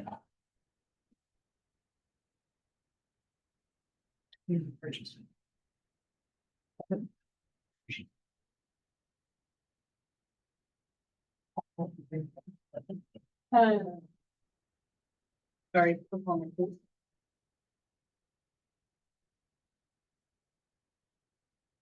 So, with regard to the purchase orders, I just want to point out just one for an example, because I'm gonna talk about it later when we get to LL. Line item 358, John C. Coley. Campanelli, that's even easier. John Campanelli Fleming, Monte Vista for $17,000. I'm assuming that this is, well, I shouldn't assume. It's plumbing work, obviously, but as I was looking through these, I'm seeing repetitive plumbing work on many of our campuses. So, I just wanted to say that the plumbing just this month was $27,000. The HVAC this month was $34,000. We either gotta tighten our bids, or we have to put in a line item or something about these changes, about these increases. I'll come back and talk about that later. Steve Martin, would you like, Sean to respond, or is that just a statement? Nope, just a statement. Okay, at some point, in the future, we would love to respond, or we can respond in the front. well, I have a question, would it? Again, I'm just throwing it out there, this may be a stupid question, but is it, at what point would it behoove us to look at increasing our plumbing staff? In the district, to maybe handle some of this? Sure, so, in the case of line 358, this is specialized work that would not be in any circumstance handled by district staff. That actually pertains, to the kitchen facility and roots that had grown through the sewer line and all the way through and through curbs and other things. It would be worthwhile to note that there are some things that we can have people do, absolutely. There are others that are so infrequent or so specialized, rooting and other items. But in this particular case, well, I think that's a wonderful idea and my plumbers would love it. This is an item we would always go out for because you want to certify the work. It involves hygienists and other people because this is a CNS facility. And in this case, it was paid for by the cafeteria fund in order to make that happen. Thank you. Okay, call for a vote. All those in favor, say aye. Aye. Any opposed? Any abstention? Yes, I abstain because I'm a stockholder in one of them, and there, only one of these line items was that, but anyway. And it was not Campanelli plumbing. No, it was not Campanelli. And just to avoid the appearance of any impropriety, so I understand, thank you. Okay, item 9C passes, four votes yes and one abstention. Move on to item 9D, approve a resolution 26-17 to issue a certificate of participation bond. I move that we approve item 9, let's see, was it 90. 90? A second. Is there any discussion? Okay, all those in favor, say aye. Aye. Sorry, any opposed? Any abstentions? Okay, passes with unanimous vote. Moving on to item 9E, approved resolution 2615 to identify budget reductions needed in the 26-27 and 27-28 school year. I move to approve item 9. Second. Okay, do we have discussion? Yeah, so 26, 27. I see 5 million, I believe that number is less, is that accurate? Well, 26 and 27, yeah, it is approximately 5 million based upon current projections, and a few variable items. It was like 2 months ago, so about 5 million. Yes, this one is regarding the CSCA tentative agreement, So if I can clarify that, I think that's a great point. So you did pass a previous resolution that was in regards to our agreement with VTI. This is a different resolution. This resolution pertains to items that Ms. D'Ambrosa will be up for regarding items F, G, H, I, J, K, including the proposed agreement with CSEA, which is a 3-year agreement, and that we are changing some positions and the hours with those positions. So when you look at that total impact, based upon needing to reach 3% on year 3, these are the projections for that. Now, the raise is retroactive, so I have to account for it this year as well. So the 3 years we're talking about are this year, next year, and the year after, and that's why that amount looks a little lopsided. But it's in order to achieve that. So we hope that answers your question, Trustee Vargas. Thank you. Okay, any further discussion? Right, call for a vote. All those in favor, say aye. Aye. Any opposed? Any abstention? Okay, motion passes unanimous. The next item is 9F. Adopt resolution 2618, approval of the tentative agreement between Vista Unified School District and the California School Employees Association, chapter 389. I move to approve 9F. Second. Is there a discussion?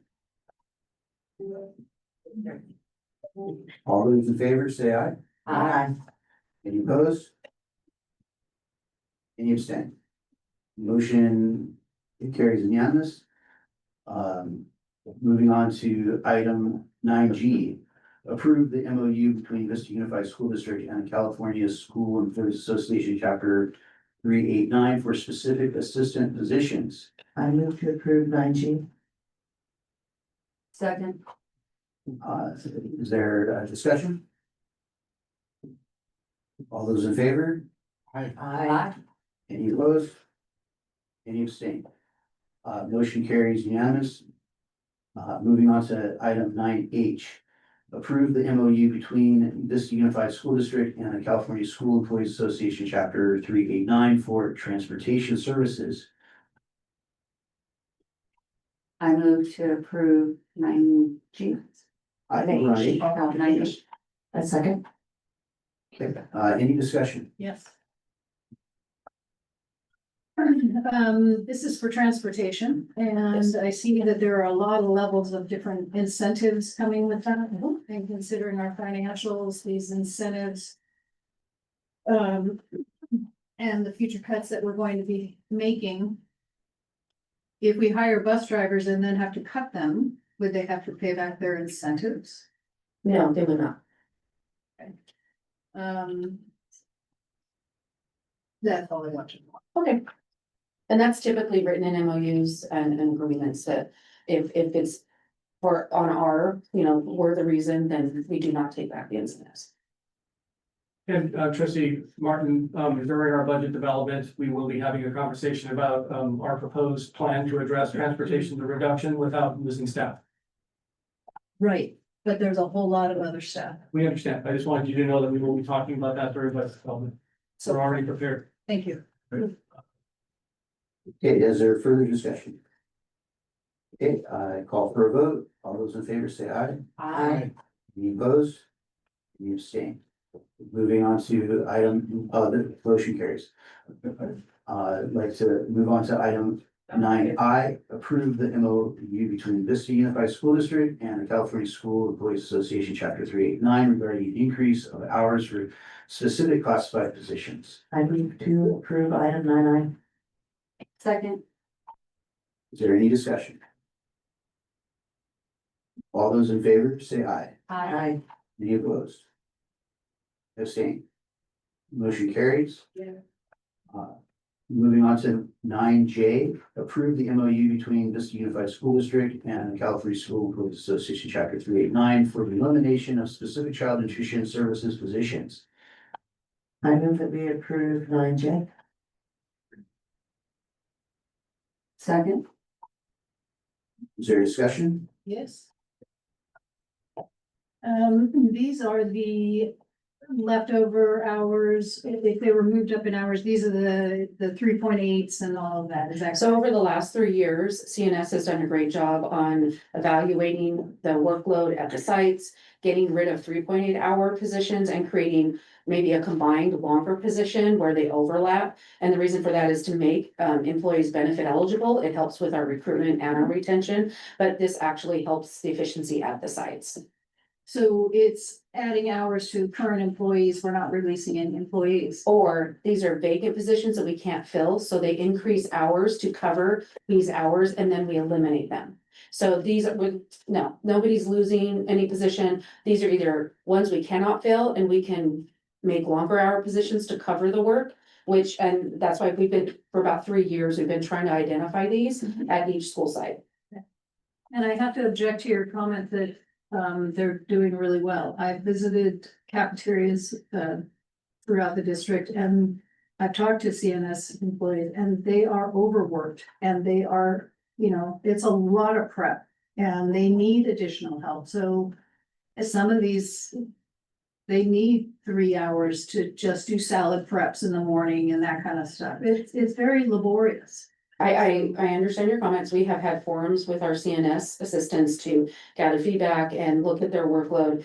And for these, a lot of their other things, there are still vacancies that exist, which impacts, and any absences without substitutes. So those are also impacting. So we're trying to create positions where we can fill them. Okay, perhaps we'll give out more 67 hours. It's if the work is there. The work has to be there in order for the jobs to be there. So because it's a certain time during the day, that's really why that's limited. Thank you. Any other comments or discussion?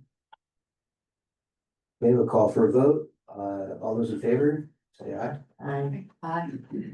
All those opposed? Any abstention? Okay, motion carries unanimous. Moving on to 9K, approve the MOU between Vista Unified School District and the California School Employees Association, Chapter 389, regarding new job descriptions. I move that we approve 9K. Second,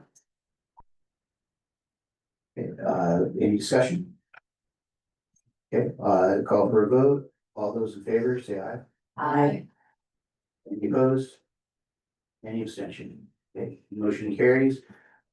Moving on to 9L, approve the MOU between Vista Unified School District and California School Employee Association, Chapter 389, regarding changes to job classification descriptions for maintenance and operations. I move that we approve 9L. Second, Is there any discussion?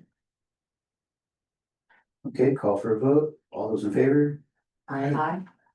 aye. Any opposed? Any abstention? Motion carries. Moving on to 9M. Approve the MOU between Vista Unified School District and California School Employees Association, Chapter 389, regarding changes to job classification descriptions for library and media. I move that we approve 9M. Second, Any discussion? Okay, call for a vote. All those in favor? aye. Any opposed? Any abstention? Item 9M carried, passes. We'll move on to item 9N. Approve the MOU between Vista Unified School District and the California School Employees Association, Chapter 389, regarding changes to job classification descriptions for instructional support line. I move to approve item 9N. Second, Any discussion? I do have discussion or a question more about, the instructional assistants that have like the support behavioral intervention. What type of training or requirement is necessary for that? for that position? For an instructional assistant that previously was called IBI, this is going to call them now an instructional assistant too. So we've reclassified them, so there's kind of like a 1, 2, 3, and 4. But for an IBI, there are 48 credits or units that someone can come in on any type of work with child development at a university or a community college. Or there is an assessment, and these are federal mandates where if you don't have the college units, you must show proficiency, and so they can also take an assessment. So it's either the units or an assessment plus experience of working with students over a certain period of time. Thank you. Any further discussion or question? Okay, a call for a vote. All those in favor, say aye. Aye. Any opposed? Any abstention? Okay, motion passes. Moving on to 9O, approve the MOU between Vista Unified School District and the California School Authorities Association, Chapter 389, regarding an artificial intelligence task force. I move that we approve 9O. Second? Any discussion? Okay, all those in favor? Aye. Any opposed? Any abstention? Okay, 9O passes. Moving on to 9P, approve the classified summer assistant program for the year 26-27 school year. I move that we approve item IP. Is it 9P? Sorry. I'm getting tired. Second? Any discussion? All those in favor? Aye. Any opposed? Any abstention? Okay, 9P passes unanimous. Moving on to 9Q, approve the MOU between the Vista Unified School District and the Vista's Teachers Association regarding CTE incentive for new credentials. I move that we approve item 9Q. Second? Any discussion? Okay, all those in favor? Aye. Any opposed? Nay. Okay, Motion passes 4-1. okay, motion passes 4-1. Move to, we're moving on to 9R, approved salary schedule for adult education based on approved tentative collective bargaining agreement between the Vista Unified School District and the Vista Teacher Association. I move that we approve item 9R. Second? Any discussion? All those in favor? Aye. Any opposed? Any abstentions? Okay, the motion passes. And maybe we can take a break, 10-minute break before the consent calendar. The students. So yeah, about 10 more minutes, but this is a good time. Yeah, Yeah. you guys, student board members, you guys are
14A. Thank you. Thank you, Okay, Chris. 14A.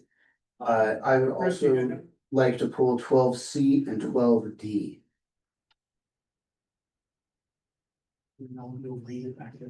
And I'd like to read all the consent calendar, I'd like to entertain a motion of approving the consent calendar less items 12C, 12D, 14A, and 15A.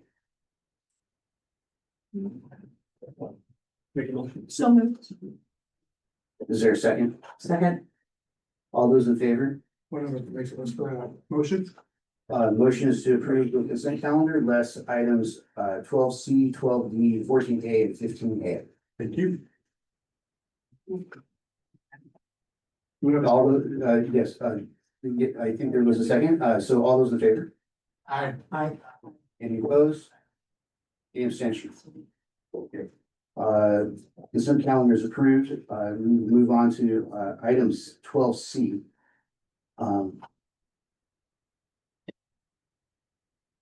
This is the first reading of board policy regarding student records. Point of, Oh, sure. point of order, do we have to go back to those items that were pulled and vote on them separately? Oh, Yes. yeah, how does that work? So, the items that you pulled, you're gonna go to each one and we're gonna make a I motion got to approve each item individually and questions and discussions. Yeah, perfect, okay. He's on 12C. Thank you. I'd like to entertain a motion to approve 12C. Wait, Move to approve. Second, He's correct. Now open for discussion. now, Okay, now we'll open 12C for discussion. And I think that this might have been. That was one of the various. Contact. Yeah, so this is regarding conduct. And I am looking at this board policy and there's a stricken paragraph and it reads as conduct is considered appropriate when students are diligent in study, careful of school property, courteous and respectful towards their teachers, other staff, students and volunteers. And I personally feel that that's all good stuff. And why is it struck? And can we keep it? Yeah, when it came to this board policy, the California School Boards Association sometimes will move items that are pertinent in one board policy to a different board policy because they feel like it's more appropriate in a different board policy. So as far as this one, when you see through the positive learning environment, they focused on having language that talked about the conduct and discipline in the second part of it. And more, if you notice at the bottom, the things that were changed with the smartphones and so forth. As far as the considered appropriate when they're diligent in study and school property, I believe that embedded in other kinds of policies, we talk about, for example, the school property separately. But yeah, that's what it's based on. Okay, I'm good with that. Is there any other? no, discussion? I think we should, I don't think there's any harm in restoring that, and I actually like the fact that Just keeping- it's positive instead of negative. It's telling the kids what we expect of their behavior, and then down below, it says, well, conduct that endangers student, staff, others, including but not limited. Then there's a negative one, but good catch, President Markov. All right. The board has a right to include this if they choose to do it. These are just recommendations. And frankly, like maybe like even if it's doubled up on something, I don't think it's gonna be. So, Yeah. so can we amend the motion to include that? May I? With the- Since yes. it's a first reading, then we can, Bring it back. we're gonna bring it back for your second reading, which is when you would approve it. If you'd like, with the changes. Are you good with that? Yeah, absolutely. Okay. Okay. Okay, so do we need a vote to approve with the, we should have consensus in the Consensus. first reading. okay, do we have consensus? Call for consensus on the first reading, thumbs up, including that second paragraph. including that second paragraph. Okay. Well, that's not what the motion is though. Yeah, the motion would die, so you're not gonna vote on it. And then- and you just gave us directions. Oh, gotcha, Oh, gotcha, okay. great, okay, thank you. We'll come Thank back you. to the board. at a future board Okay, meeting. thank you.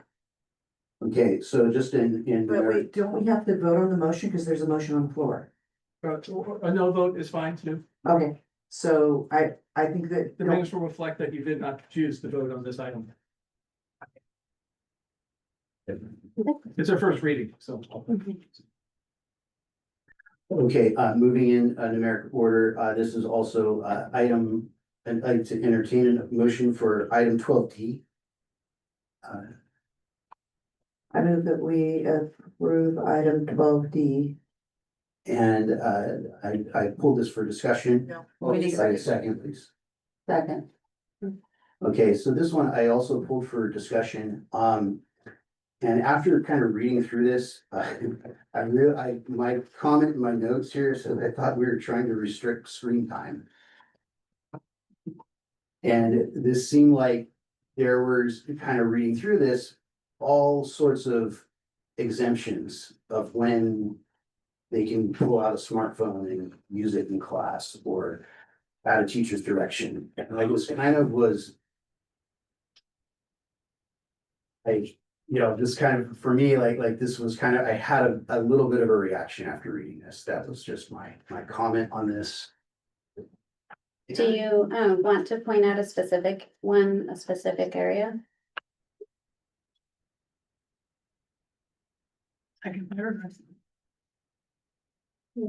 Yeah, so the second paragraph here, it reads, students may use smartphones or other mobile communication devices on campus during non-instructional time, as long as the device is utilized in accordance with the law and any applicable school rules. Anyway, it's just kind of, I mean, are they gonna sit down during recess and game? You know, I don't, that's, for me, like, my concern is like, just not even having it present. That's like. Yeah, I think the intent of this, so the answer is, if we want to change it, you absolutely can change it. The intent of this is that the school rules on our campuses wouldn't let them use it during those times unless they were at the high school level. So for example, at the middle school level, they cannot use cell phones during non-instructional time. And that's outlined in our school rules, same with elementary. It's different at the high school. So that's why we put that there. But we're happy either way. I understand what your point is, which is to restrict it as much as we're able to, so they can focus on human contact. May I offer a correction, a potential correction? If we were to write students who are, let's see, students who are authorized or students who are permitted may use, so students who are permitted may use smartphones or other mobile communication devices on campus during non-instructional time, as long as device is utilized in accordance with the law of any applicable school. So if we. No, because the school, if there's rules in place at the school that say no cell phones are permitted, then they can say that it carves out that little, because don't we allow juniors and seniors to? Yeah, I understand what you're saying. So we don't have the rules in front of us now, but let me give you an example. So at a school, let's use a middle school as an example. We do have outlined in the rules that teachers may permit students to use phones at some time or another.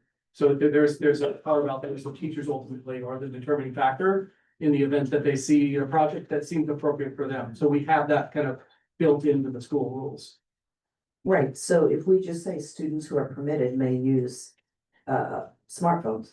I mean, I get what you're saying, that trustee Martin, that you're saying that all students would say that they're permitted, but we have clear guidelines on who is permitted at the school level, so. We don't at high school. No, we do High not. school is different, and it's because some of the kids work, it's because some of them have after-school activities. And they can use them during passing periods and at lunch. Elementary and middle, no, and I'll tell you, I was at a middle school this past week during lunch, and those kids were talking to each other, and I hadn't seen that in years. I wish we could do it at high school, but you just can't, not with the kids. So what's the problem with saying students who are permitted may use cell phones? Because just right now, it just says students may use cell phones. No problem, we can make that adjustment, if that's what you feel. But you'd have to make it grade specific then. Yeah, we would have Because we don't wanna have to start allowing elementary and middle school after we made such great strides with getting Yes. them broken away from Took those. us 2 years. And it's it's a phenomenal difference. I noticed immediately. Yeah, I hear positive feedback from parents, from everybody about it. It's a win-win and it's good for our students to do that. So I'm fine with that, but I think personally, I think trustee Martin, I think you and I are on the same page, but maybe we're not understanding. Because I think that if we say students who are permitted, we are narrowing that scope down from just students. Who's gonna enforce the permitted versus non-permitted? The schools. They don't have time for that. No, it's in their school, it's already in their school rules. Is there a way that we could maybe, We have outlined in the school rules, at the elementary and middle school level, that teachers have the power to allow students to use cell phones, makes sense, and they're the ones that would enforce it. 100%. 100%, so that's why if we say students who are permitted, that basically, by the definition of rules, Trustee Martin, are you saying that leaving it just as students may use cell phones is okay, or are you advocating taking the whole thing out? We have to work on that language. Okay. So that's very specific regarding grade levels and what the permitted use is for. What might be helpful, and this is a very good conversation for us, so I appreciate you taking the time to tell us your thoughts. Maybe to give Dr. Faust and me and the team a chance, what we'll do is we'll bring back to you the rules, the elementary and middle level. All right. And so we can do like a comparative analysis. And we also are sensitive to screen time. So I appreciate the feedback. So let's look at it one more time, Dr. Faust, you and I and the team. Yeah. Look at it from the lens of screen time. We'll also look at it from the lens of the rules so we can clarify your points. I think all you make good points on that. Great. I'd like some feedback from the leadership teams at the high school. Okay. And perhaps administrators who have to enforce some of these situations Right. when they need to be taken during instructional time. I'd Particularly. really like some feedback from those leadership teams. They know what's happening every single day. Very good, very good. Okay, so there's a motion on the floor. What do we do? Trustee Martin, Marco?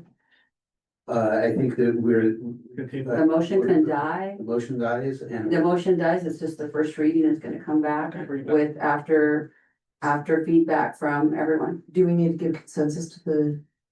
No, I think I'm comfortable unless there's any objections. I think you've given us enough direction. Okay. We'll probably, on this particular one, give you some information in a Friday letter prior, so that you have a little bit of background information. Thank you. All right, thank you. We're gonna move on to item 14A. I entertain a motion to approve item 14A. I move to approve 14A. Second.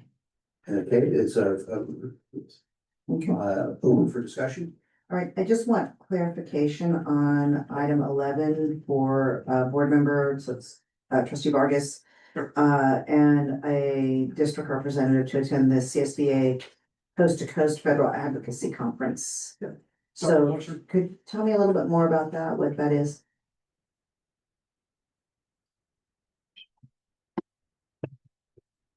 So are you interested in the conference itself and what happens there? Or who the members are? No, well, Thank- who would be the district representative? I already know who the board member is, and then, I am interested in the conference, what is that, yeah. Well, I think for the conference, trustee Vargas would be in the best position to talk about that overall, but for the members, I think the superintendent's ready to make the discussion. You want to start? Yeah, sure. So this is the third year that actually this is the fourth year that CSBA would be hosting this. This is an opportunity. We partner with our friends in AXA, which is the Administration Association. And every year we have priority bills that, we go lobby our local representatives. In addition, we have an opportunity to meet with other departments that impact K through 12. In this case, the Department of Education, if there's any staffing there, people from the federal administration, the president's office, in addition to other K through 12 lobbyists that are based out of Washington, D.C. In addition, there's workshops similar to like CSBA, but they're more focused on specific issues that we're lobbying on. So 2 years ago, we lobbied on behalf of a bill to provide more cybersecurity and internet connectivity to all school districts. The second bill we lobbied was special education. That seems to be an ongoing need across K through 12 because we're never fully funded in special education. And the last bill we lobbied it was infrastructure funding. As you know, we don't get it. We get very limited funding on infrastructure, and the biggest area where we can get investments from that is at the federal level. Unfortunately, when the infrastructure bill was approved by Congress a couple of years ago, K-12 schools were removed from that process, and those are good jobs that can provide, meaningful income, provide, a job for the workforce, and unfortunately, they're cut it, so. Those were the priority goals. I mean, assuming in 2026, we have a whole array of list of issues. For example, teachers are listed as not professionals anymore, that disqualifies them from, federal loans. We also have a special education grant that earlier this year was slashed from K-12. We were impacted by that. Dr. Lush, are there any other federal programs that were slashed? So I think the best thing we could do is provide on the Friday letter a listing of the various items that would be discussed, because there are a number. And, Trustee Martin, I consider you an informed person, and to see your face to hear that, yeah. They did that, the teachers, and this is happening, and that's in part what this is about, is engagement. Because for some of the upcoming items in particular, when it comes to budget, 60 votes are required in the Senate, and you want to make sure that you have survival. So that's what it's about. Is this open to just one? board member? I know. No, it's not open just to one. If there are other board members who feel like they would like to go, this is the time in history. Yeah. We need to advocate. Now, Sean, go over a little bit with the funding, because it's unique. We're sensitive to where our budget is, so walk them through kind of where we are with the funding. Yeah. And I would step, I'm the district staff. The only reason it says district staff is if something were to happen with my back, we might need someone else, but I'd be more than happy to step away if we have more board members that want to go. This would be the time to advocate right now in DC. And it's not just a few people, we're talking hundreds of people, hundreds of representatives. And Sean, tell me a bit about the funding. Yeah. Well, there's so many things to bring to our lawmakers and our lobbyists. One of the biggest concerning things to me is how the Department of Education has been dismantled, and some of the responsibilities of allocating funds is being sent to the Department of Labor of all places, right? So wow, this year, we need all hands on deck, and I think I do have a unique perspective. I've never been there, so I mean, I think it's important, voices need to be heard. But I'm in the classroom, and I'm also up here with the governing lens for some of our people out there to hear these stories and attach, anecdotal stories to like the data that we have. But I would also love to attend, but I mean, it's not a competition or anything like that. I've never been. But I'm very concerned about what's happening right now. 100%. And I'm willing to miss Padres games to go. That's a powerful statement. I think this is. Sean, could you just walk them through funding? We're obviously very sensitive to our district funding, so we are working on how to do this in a manner that doesn't impact our general fund. Yeah, so it is listed as restricted funding. The intention here is twofold. First of all, for the amount specified at this time, our intention is to use whatever federal funding, Title II and others that are permissible. We have received permissibility agreements. However, I also received a guarantor of $8,000 of a private donor who said that if for whatever reason that Title II was not being permitted because it would be federal advocacy with federal funds, they'd be willing to donate $8,000 to support the travel. They feel like it is a major deal at this time for school board members and for district superintendents and assistant supes to get there. So we did secure 2 different funding sources at this time, both restricted in this case. Thank you. So we would leave it open to however many board members would like to go, and Sean and we will bring it back to the board. We'll find funding sources that are appropriate, that do not impact our general fund. Yes. Trustee Vargas, is it a collective effort? Are they asking for multiple board members from a board to go? Is it gonna be hundreds of us? Is it necessary for all of us to go? I would say if you've never done it, definitely recommend doing it. You may have done it with CTA. But I think, in this moment in time, I recommend all legislative or all board members to go. And the reason for that is we have a unique position where Vista is represented by 3 congress members. We have Congressmember Darrell Issa, Scott Peters, Mike Levin right now. So there's going to be at least 3 meetings to go to. And every, congress member has their different priorities, and every person has different perspectives they want to highlight it. So I think, it would be good for as many as us would like to go. San Marcos 2 years ago sent to 5 board members, and then the following year they sent 2, and that's fine as well. But if any board member who's interested, Dr. Lotion and I will find the funding that doesn't impact general fund to make sure you have a chance to go. This is the time in history, guys, to make it happen. Yeah. Do you feel it'll make a difference if all of us show up? Is there enough work for us to do to split up and knock doors or whatever it is that we're doing? Yeah, because I mean, the other thing is, like, I always crash meetings, I'll go meet with all the representatives from Orange County, from Riverside, from San Diego, and so. Because sometimes, there's like other districts that don't send anybody, and so like, there might be one board member with one Congress member, I'm like, well, let me, lend a hand and, go help out their district. If you're interested, we'll make it happen. I know, but I'm fighting with spending the money I understand. versus saving our Yes, country I understand. and our students. If we're gonna spend the money on It's really- anything, if we're gonna spend the money on anything, I would say this is it. So I think there's different ways to approach that, and I understand the sensitivity by which the trustees speak. What I would say is, we invested some money in going to Sacramento.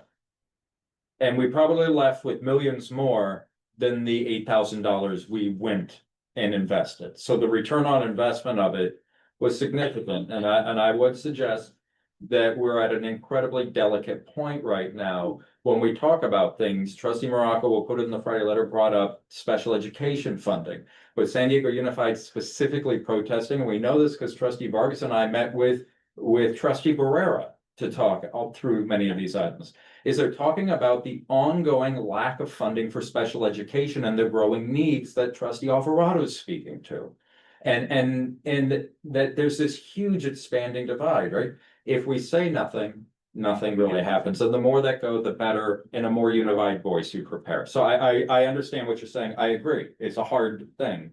But in most cases, we're walking out with more funding than if we hadn't gone. So I have a procedural question. Sure. Do we approve this travel budget with as is, and then just come back with the other ones Yes, at a different date? Approve it as is, All right. and we will go back and do our research. Okay. Sounds like there are 4 board members at this point in time that are interested, is that correct? Trustee Markov? Well, Yeah, that's what I'm asking, that's what I'm asking. Yeah, You're the board I president, would man. be. You gotta go. Yeah, so why don't you approve it tonight if you're comfortable, and then we will do our due diligence to bring back a secondary one for the final amount of money. But yeah, if the entire board goes, that's a powerful statement.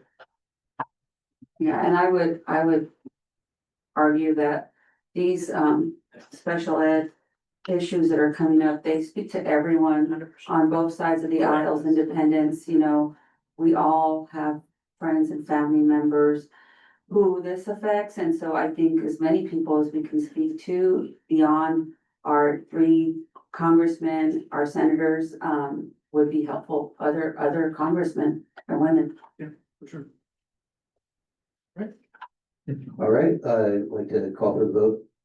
All those in favor? Aye. Any opposed? Any abstention? Okay, 14A passes. Move on to 15A. Yes.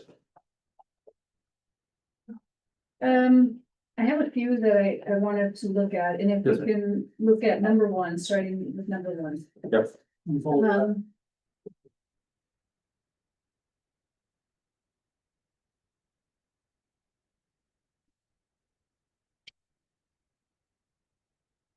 So even on the agenda screen, we're looking at I'm sorry, 148 budgeted unrestricted, 5.7 million budgeted restricted. I know we just talked about money, all of us going to DC, but it's a little bit different. I'm very concerned with the amount of money that we're spending. I've been saying that every month, and so this one, this is VIP, our VIP leadership again. And we're adding more money to a contract. It's a consultant to advise the district on financial, operational problems and act as a resource to the superintendent board and staff. We have a fully staffed district office. And I don't understand why we would want to spend $55,000. Well, it would increase the contract to 65,000 to advise financial and operational. We have business services, we have Dr. Loescher, we have Anna Machado and a whole staff behind them. So what specifically is the purpose of this? Sure, thank you very much.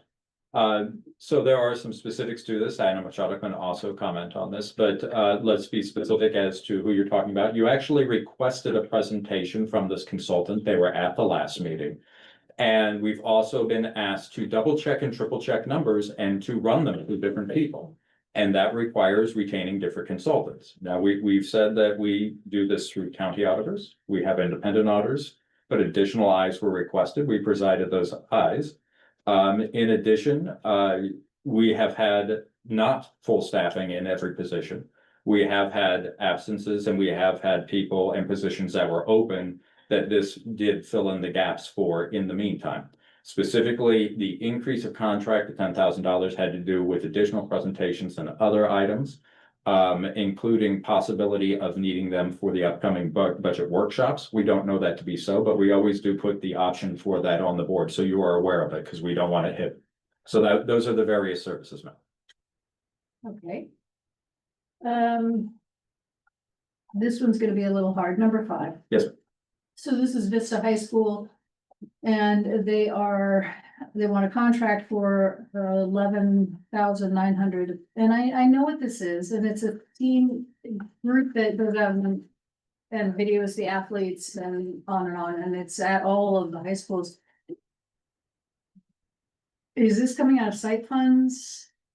Okay, Yes, so yes, ma'am. This is a site decision based upon the discretionary that they are permitted to have inside of their existing athletic. It is budgeted for, and these are the decisions that they are permitted to make under current rules. Okay, so site funds, I'm fine with that one then. And then number 11.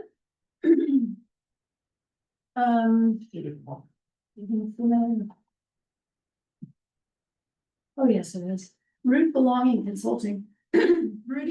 Rooted Belonging Consulting. We gave them $84,000 back in November. Is this an add-on or an additional school? This, all I know about this line item is that this is for RBV, and it's to help with the athletics. Because the entire athletic program has been working on leadership with the athletes. And if we think back to the poll card earlier tonight, this is helping with some of those issues that we're seeing. I believe it's Title I funds. And it's Title I. It is. Yeah. Is this a one-time or are we gonna see this increasing? I would get back to you on that. I would have to ask the school. Number 31. Yes. Business services. Yeah. So, political economics and. Public economics. I'm sorry, public economics. Yes. And I did get a little bit of information before. Can you tell me this is about the funding source? It's coming out of the developer fees. Correct. And so what all can be spent from the developer fees? Yeah, so developer fees, we could go into in any length. That actually is it's on the agenda later this evening with a description. It can be spent towards planning services and other items, but it may not be spent on specific facility items unless there's an increased student number. It's a bizarre sort of catch-22 of getting it. Many times with developer fees, you get the funds in because you are increasing student body. So what we use the developer fees for specifically are long-range facility master plan. We're able to do it. In this case, public economics is helping with a rather complex situation, which is you passed a certificate of participation. It's based upon something called redeveloper fees, right? So the redevelopment funds come in. But there's actually in our area 2 redevelopment zones. And the first one is what we claim. The second one has never been claimed. And they're helping us file a legal suit to claim a whole separate area for RDA through pass-through funds that may be, funding. yeah, which may be an increased revenue source for the district of millions of dollars.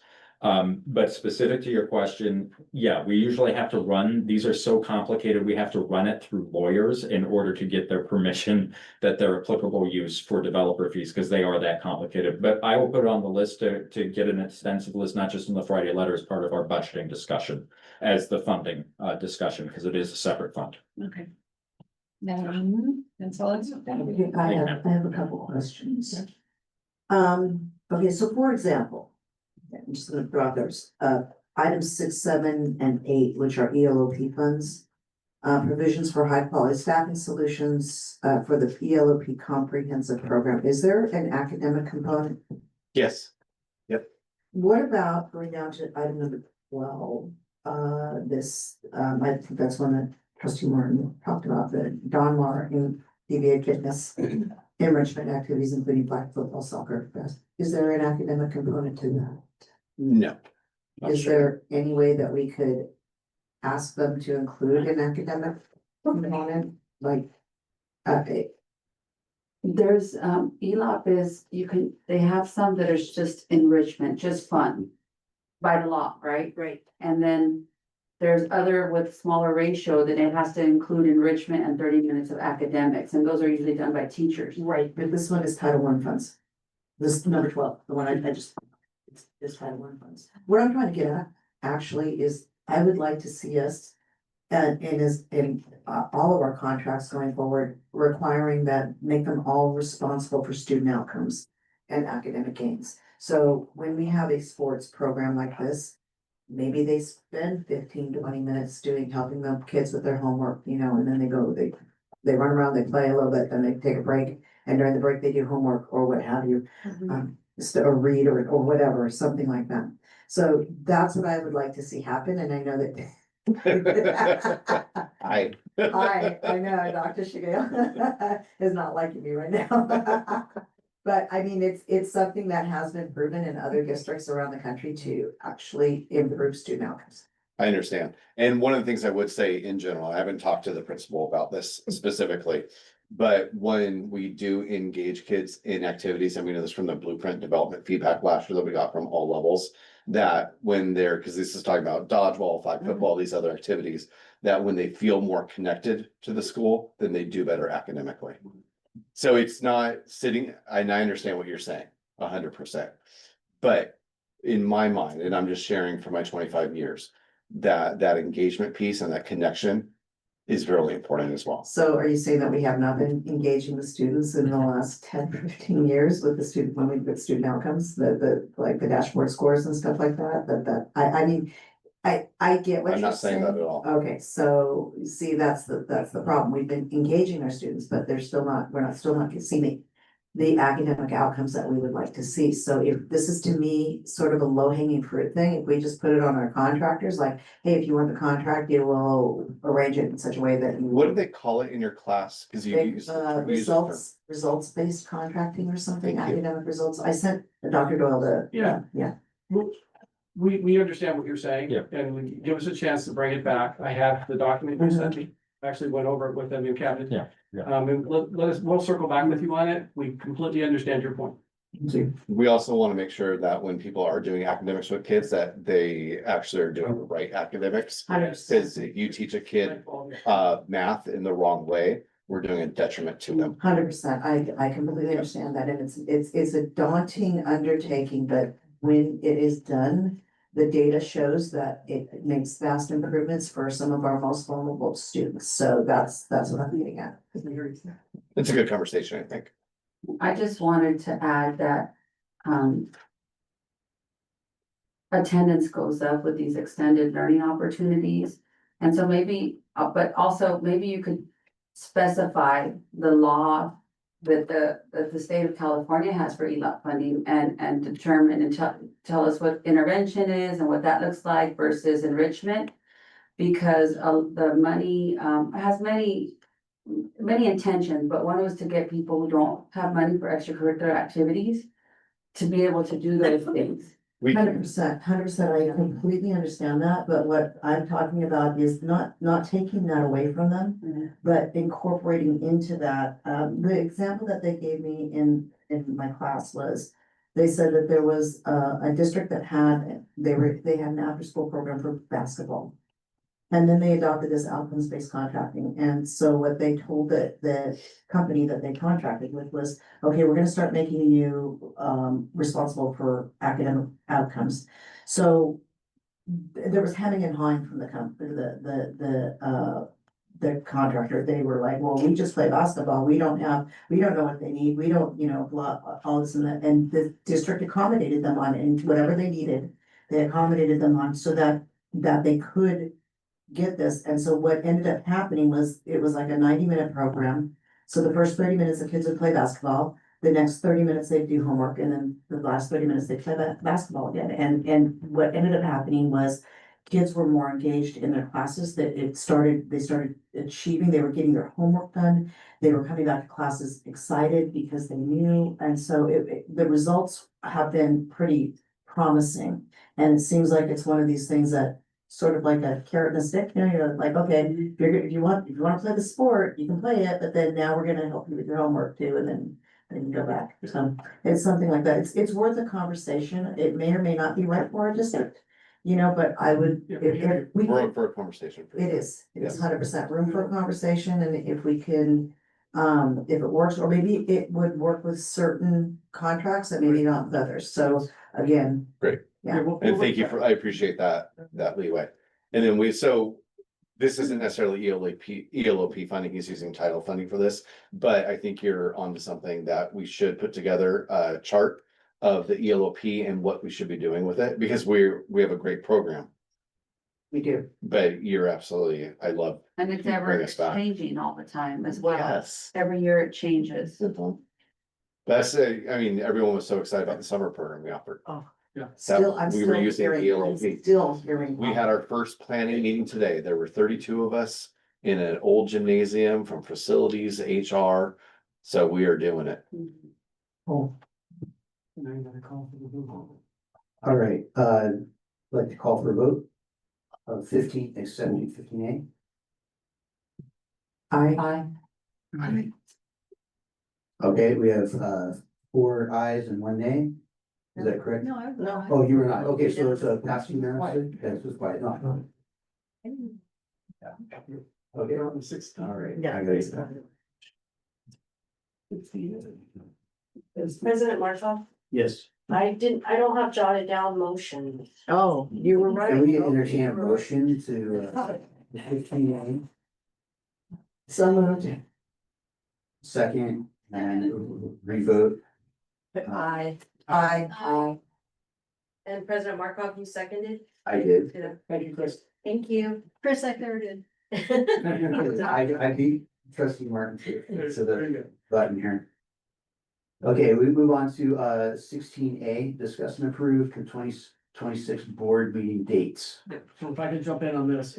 So Chris has given you 2 pieces of paper, because it's gonna be easier to look at it on paper, so grab your 2 pieces. They should look like this. If you don't recognize them, one will have all the board meeting dates. And then there's one that I believe Chris, you gave it, to me, right? I gave the Amendment or the budget, special one. The special. but hold on, I think I found extras of I know they need to adjust their calendars or have conversations about this. and anyone that has a packet, it was obviously there too. Yeah, then here's an extra one. And have it. Okay, so as we're getting this on this set, there's 2 sets of dates. I just want to make sure we're all on the same page. Anybody need it? The first, so the first set, the one that's legally mandated, is for you to approve the dates for regularly scheduled board meetings for the year 2026. That's the one with the long one starting in January, ending in December. On that set of meetings, there are 2 meetings that we're proposing that overlap with the budget development process. So we'll get to those dates, the budget developments in a moment. I just talked about the main meeting dates. February 26th, you'll see it says special meeting. It says principals report on site achievement, that's a special meeting. And then April 30th is a special meeting for LCAP budget, which would be one of the budget development dates that we're proposing. And then the final budget development date is on June 11th. That's the special board meeting for the first of 2 rounds of LCAP budget discussion and finalization. I just wanted to point that out. I'd like to point something out too. April 16th, we just had a conversation about going to Washington DC, which means we will return on the 15th. And so do we want to have a board meeting that right after? No. Okay. I also have a conflict, and I also have a conflict that day too, so. I'll circle that one, make an adjustment. Maybe the 23rd. Chris, A week if later. would the 23rd work? She's gonna work with us to see if there's. Break. Oh, it's spring break? No, spring break is the first week of, oh, I don't know about March. 23rd, check 23rd, April 23rd. That works. For us, it's open. Our spring break is the first week of April. So April 23rd could work. That's a Thursday, is that correct?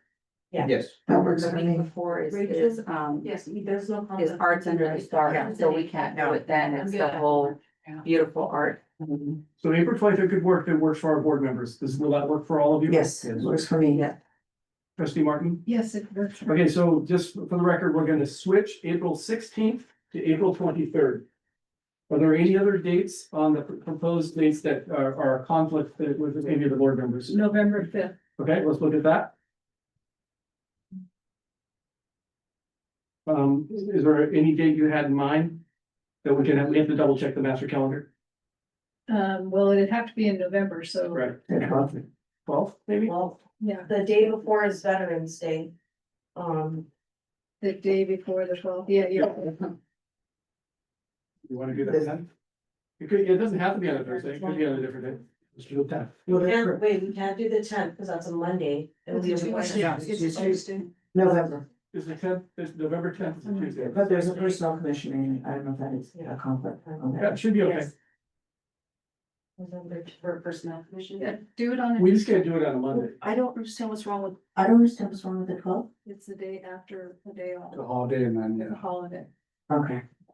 Okay, so for Vista Unified, there's just one day off, there's not, like, sometimes Vista Unified has like For the master added calendar, I extra have to look at the days to calendar. their holidays. Rachel, could you pull up the calendar? Rachel will pull up the What about the calendar. 19th?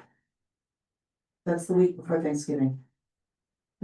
I think we did that this year. Yeah, we did. And the 12th would be okay because we would go live with our agenda the 6th of November, as so long as everybody's okay with coming back, the day before. The day basically. So let's answer trustee Alvarado's question, Rachel. Is it Yeah, I only a have 1-day 26, break 27. or is it a multiple day break? Oh, wait, it's 20. She's looking at it. So, for 26, 27, it's just the Wednesday is the It's only just a one day. holiday. So there's school on 9th, 10th, and 12th and 13th, so it's in the middle of the week. I prefer the 12th because the 10th is the Marine Corps birthday. So we're gonna change, I just want to get consensus from the board, we're gonna change from November 5th to November 12th. That okay with that? All right, so we're halfway there. We have April 23rd and November 12th are the only revisions. Anyone else? Have it. So in terms of approval, this is what we did, we're gonna talk about the board workshop in a moment. But for the purpose of our legal responsibility, we need you to approve this with these revisions. So I'm gonna hand it back to the board president. Okay, entertain a motion to approve the 2026 board meeting dates with the newly revised calendar. Which is April 23rd and November 12th. Yes, yes. I move. second. Okay, First. Okay. all in favor? Aye.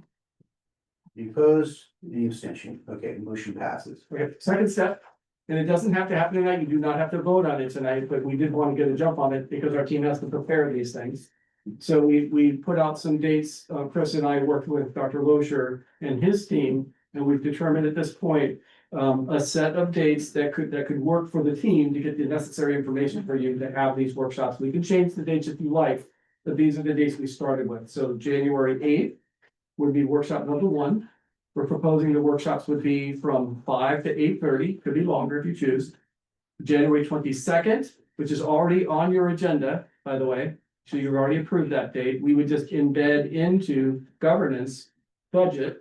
So we have governance and budget at the same time, and there's a relationship between governance and budget, so we can do that. February 12th, March 19th, and then April 30th. And April 30th is on your approved agenda as well. So I'm gonna hand it back to the president. These are just what we're recommending in terms of what we can make happen, trying to fit it in between other board meetings. All right, is there a discussion on the budget development workshop schedule? Yeah. On March 19th, I have conflict.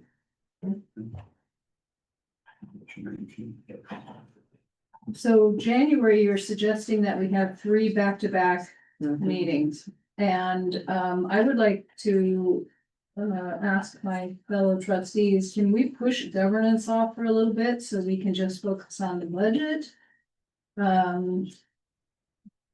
This in January, so January we would have 3, February we would have 2, and then March. Okay, March and April, There would be 2 in March involved. 2 in March. We can have fewer, trustee Martin, but it is our understanding that some of the requests that you wanted to get jumping on it. So, On the budget. yeah, exactly. In January. I don't mind, I wouldn't mind at all pausing governance. Okay, that's up to the board. The only requirement is that the board needs to go through governance training every year, and this is when we bring in legal counsel. Not the governance you've been doing, this is with step 3. That was unclarified. It's a legal mandatory training each year. So for my that. thinking on it, trustee Martin, is that I think it actually might complement your conversation about the budget. Because you'll have the lawyer there and you can talk through some of the nuances of budget and the role of the board. So this could would- work. This wouldn't involve our previous. No, it would not. This would be Peter Fagan, Okay, step 3.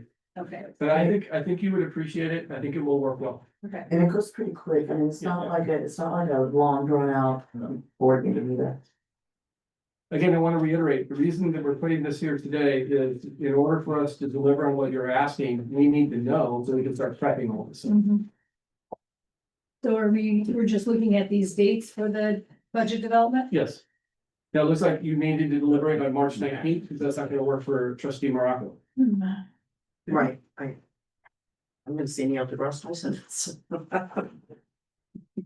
Just, are there any other options in March that we could throw out on the table? Or do you just want to miss the governance meeting? Oh, it's the budget, that's budget. Budget development. The regular meeting is March 5th. Can we just do it on Wednesday, the 18th? You can do it any day of the week.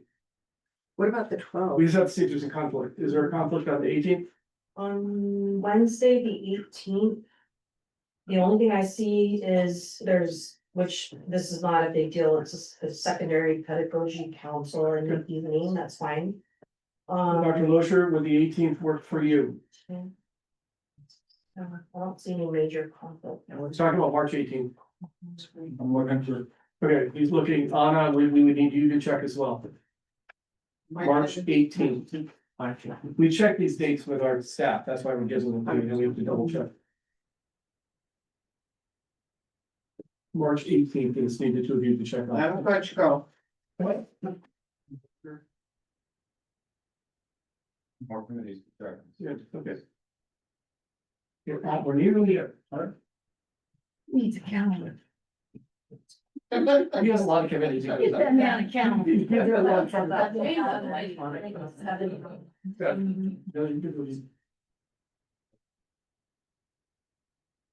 I'm free. Thank you, Eric. Eric's gonna take over, he's the CDO. Substitute. Yeah, wonderful news, Eric's free.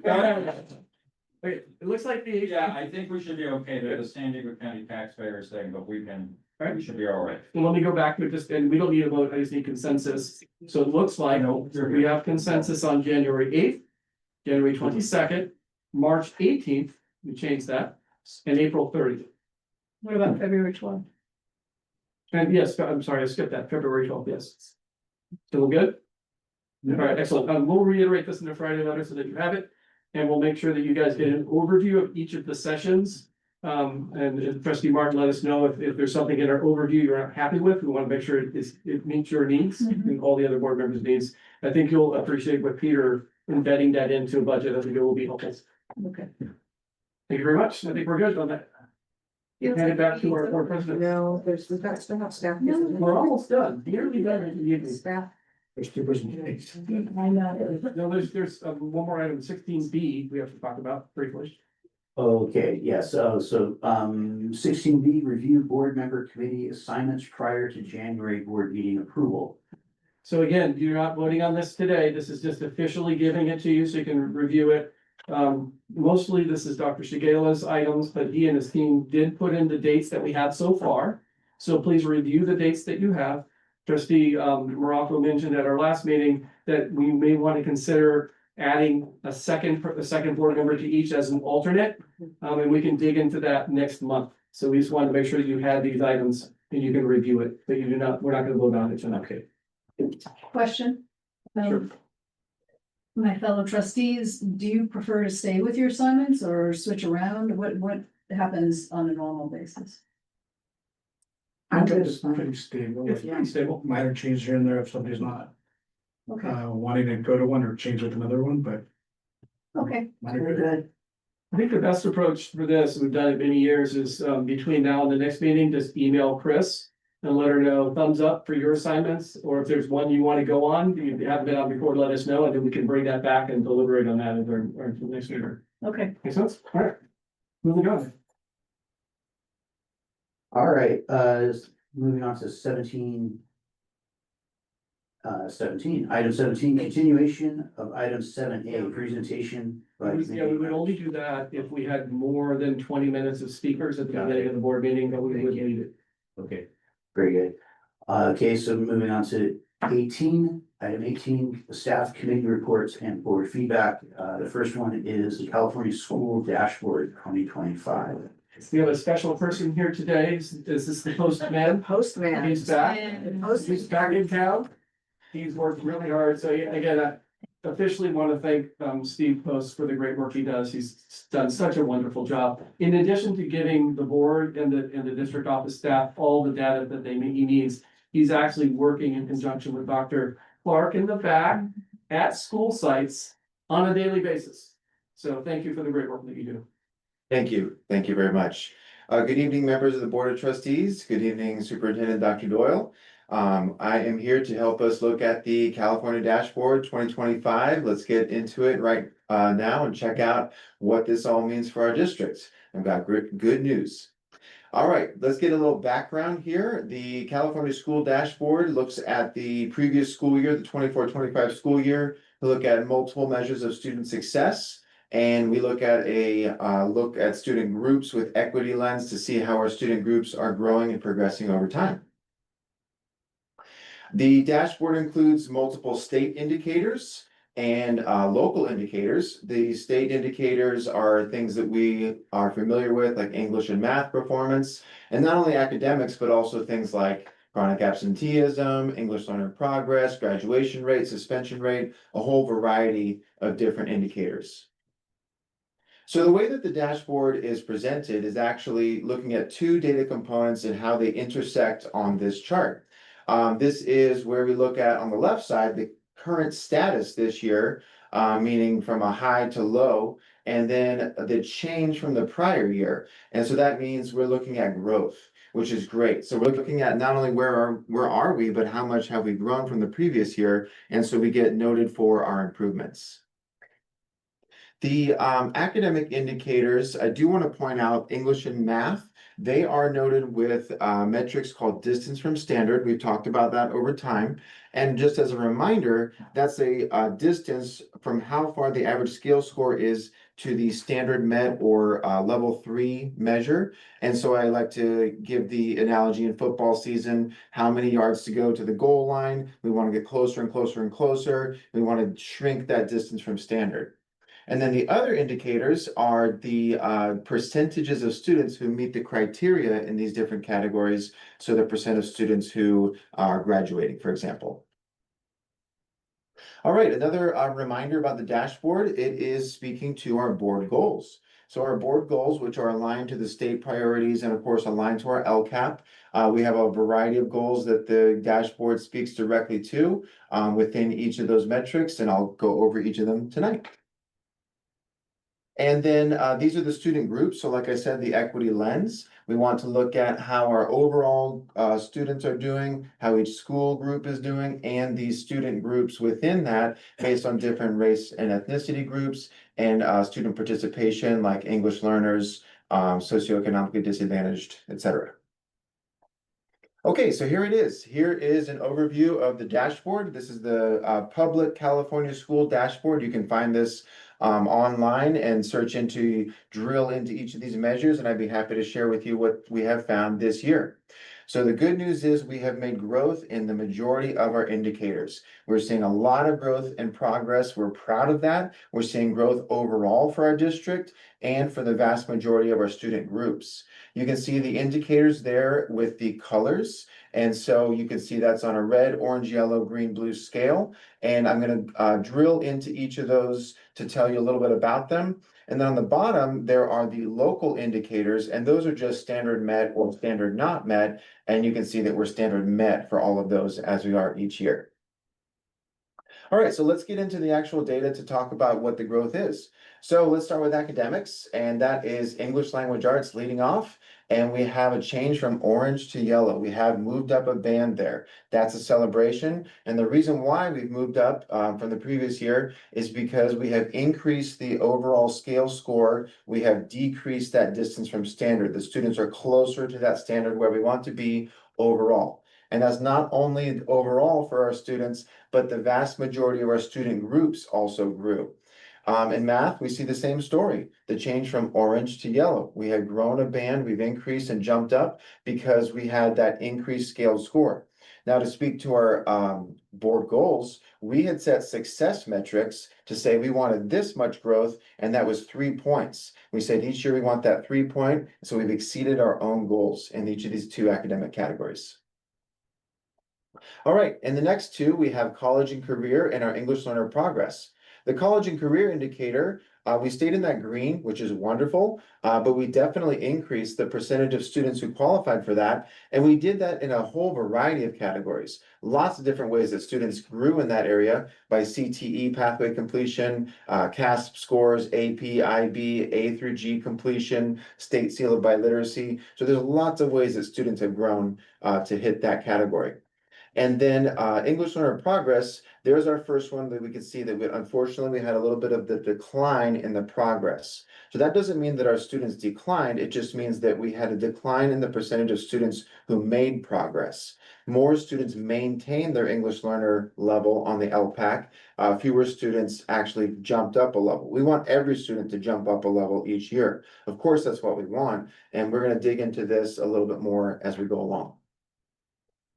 Okay, next up, we have chronic absenteeism, and that's another one where unfortunately we had a little bit of an increase there. We don't want an increase in absenteeism, so that's one that we have to focus in on to study some more. Now, just to remind everybody about the context for chronic absenteeism, that's a K through 8 metric only. That's only looking at those grade levels. And of course, let's remember what has happened in this past year. Back when January, February hit, we did have a decline in our attendance across many student groups. We remember that the immigration enforcement changed the way that many families came to school. So that was an unfortunate reality earlier this year. And so that's something that we're going to dig into more. A celebration on this page is the graduation rate. We actually jumped up a level from the yellow to the green, and we had an increase in more students graduating. And that's looking at overall every high school student, including our continuation high schools. So if you look at our comprehensive high schools, our graduation rate is well over 90%. And then if we look at every single student, we have that increase where almost 2% more increase in graduation rate. Oh, and one thing I noted on there, the graduation rate increased overall and for every single one of our student groups. So that's a theme here, is that we're bringing up all of our student groups along with the overall trends. All right, suspension rate is next, and that is, of course, where we want to decrease. We want fewer suspensions. Now, suspensions are going to be a part of the reality. People are not perfect. There is going to be some behavioral issue along the way, unfortunately, and we do have to hold students accountable. We do have to make sure that our education has that for safety and for behavioral education, but we have a multi-year decline in our suspensions. And the reason why is we have our PBIS systems, we have prevention, we're working on getting to issues before we get to large challenges like suspension. Now you'll note that the color for the suspension rate indicator went from green to yellow, which is a little bit counterintuitive. And you might look at that and say, well, wait a minute, we decreased our suspension rate down by 0.2%.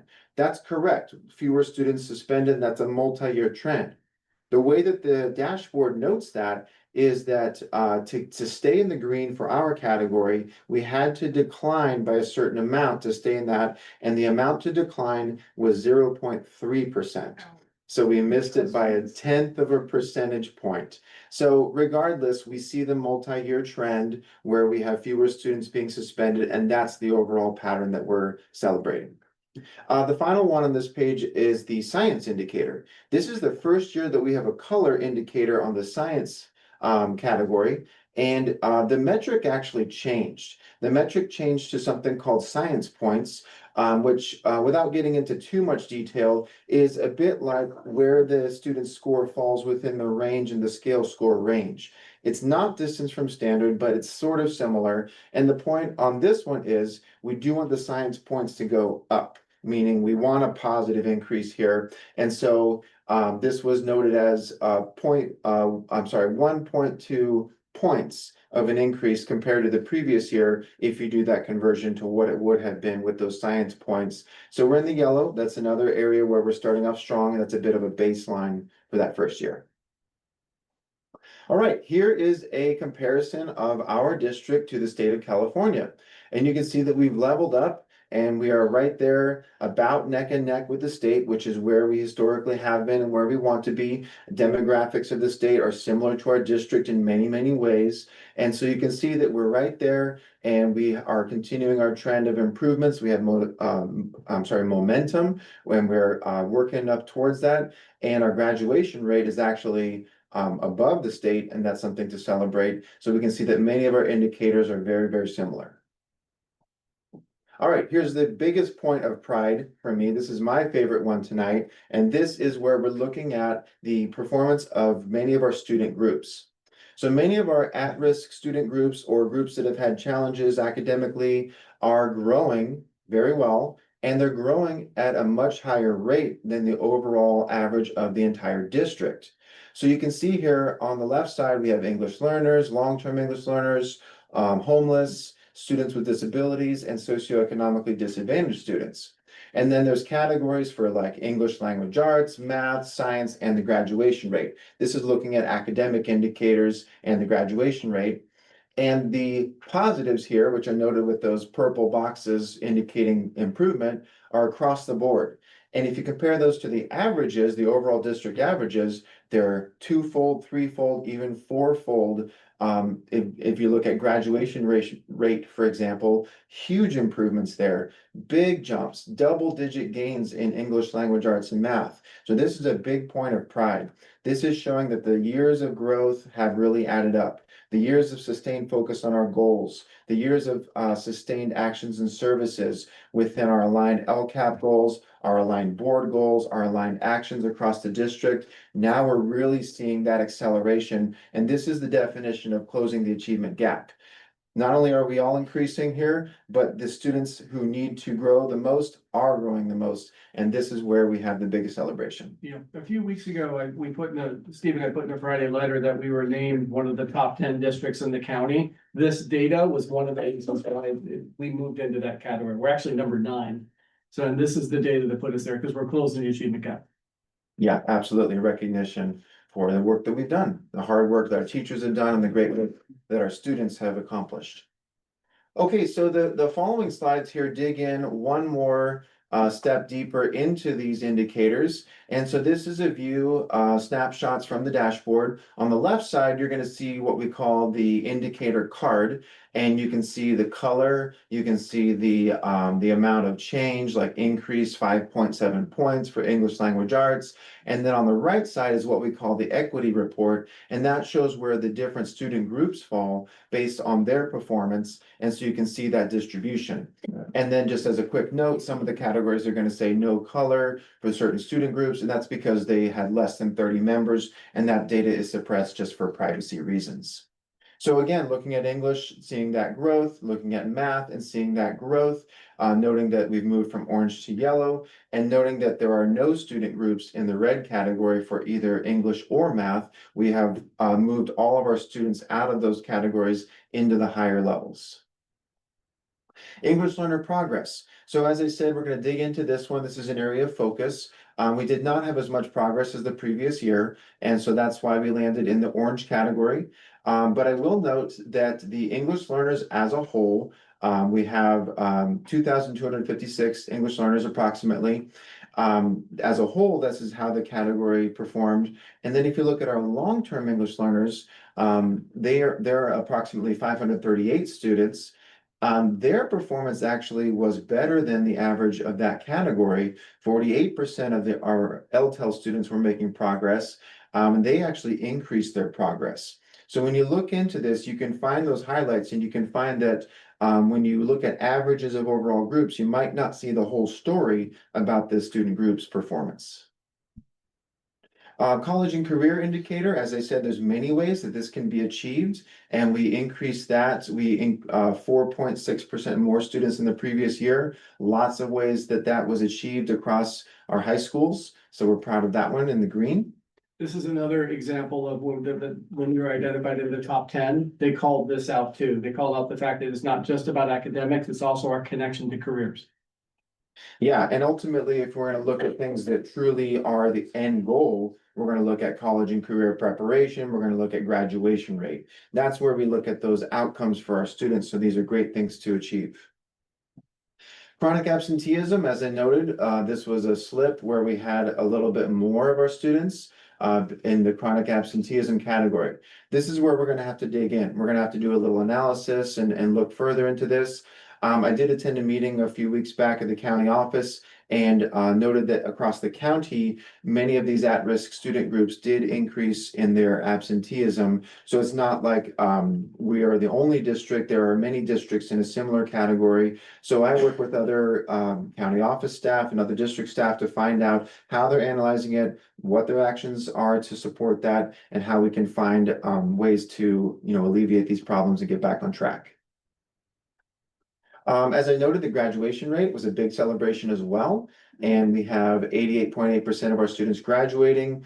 Again, that's an increase of 1.9% from the previous year, and there's no student groups in the red or the orange in our graduation rate. So there's our overall outcomes for those students moving on to whatever the wonderful things happen next in their lives after they exit our system.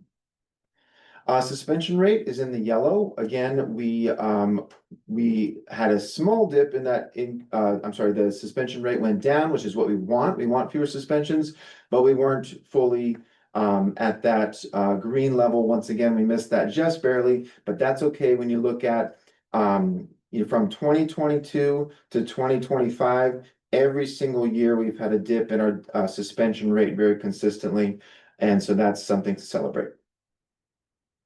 Lastly is our science indicator. Yellow, once again, a baseline. This is where we have our small increase in the achievement from the science category. And this is something that we can start as a baseline as a relative strength and continue to grow. Okay, so as I mentioned, the local indicators are something that is related to our LCAP and our basic services, our conditions for learning. This is board goal 1, and we look at all of these things being present just to ensure that all of these systems, the climate, the conditions for learning are present in our schools. And so when we look into those local indicators, we can see that we did meet those in each category. We met those, it's either standard met or not met, and we demonstrated that ultimately through our LCAP. That's the document that indicates and shows those things being present, making sure that we comply with all of those state priorities. And we have met those every year since that was launched in 2017. Okay, so then once the dashboard comes out, the assistance from the state and from the district, I'm sorry, the county office is then determined based on the performance of our student groups. There's this range of support that is provided to all the districts in the state of California, from tier 1 up to tier 4. And what we refer to it as differentiated assistance, where the county provides additional support for our district or student groups based on their performance. So in the previous year, what we look at is how student groups met or did not meet categories identified in those state priority areas. So unfortunately, we did have a student group that did not meet the criteria, and that was our long-term English learners. Now, they were the only group, only one student group met this qualification for differentiated assistance. So we will continue to have tier 2 differentiated assistance, which is our same as our previous year. But if you'll note that these were not for academic categories, we have exited all of our student groups out of any issues in the academic categories. These were for the chronic absenteeism category and the suspension rate category. So that is the status for our LTELs. This is another point of pride, even though we have to focus in and support our LTELs, of course. This is a point of pride to look at how far we have come over the past few years, looking at student groups that met the criteria for assistance. In these categories, those criteria are the state categories, the state priority categories. You can see that in 2022, we had many.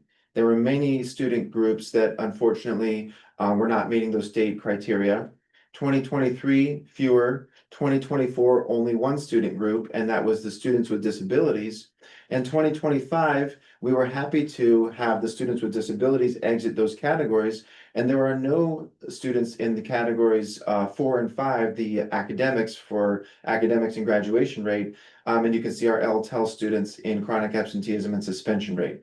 So while we will have to dig in on this, absolutely. This is showing that our systems have produced growth for the vast majority of our students, for all of our students in the academic areas, and that's based on our sustained goals and supports within our systems. Steve, were we not watching our LTELs for 22, 23, 24? They're not listed anywhere. Thank you. Good point. The first year that they were called out on the dashboard was last year in 2024. So State was not. yes, correct. The state said, let's not just look at English learners, let's look at LTEL specifically as well. Thank you for noting that. The key on this one is that all of our students have exited from academics. And we're not minimizing the other areas, but that's a big deal. Yeah, good celebration point. Okay, so next steps. Now that we have our information, we have begun to dig in with our administrators. All of our site administrators and our district leaders have, of course, identified strengths and areas of growth. We will continue on with our district-wide focus on academic achievement. This has brought us to our continued growth pattern. We'll continue with our MTSS, multi-tiered systems of support, and our PBIS, positive behavioral intervention systems, to meet the academic, behavioral, and social emotional needs of our students. We'll continue to dig into our specific plans for improvement science. We call those the plan, do, study, act cycles.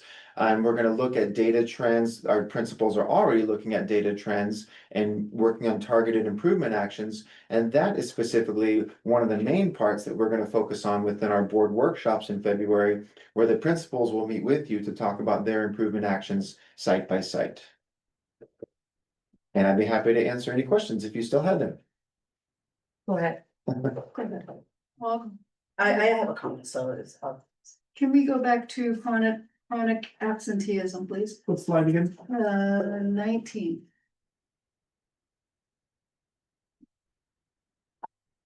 Do we have any group or any person who is employed in our district office that is watching or trying to figure out where these kids have gone? Are we doing home visits? Is anything like that happening? Yeah, Dr. Faust, come on up. Yes, the answer is yes.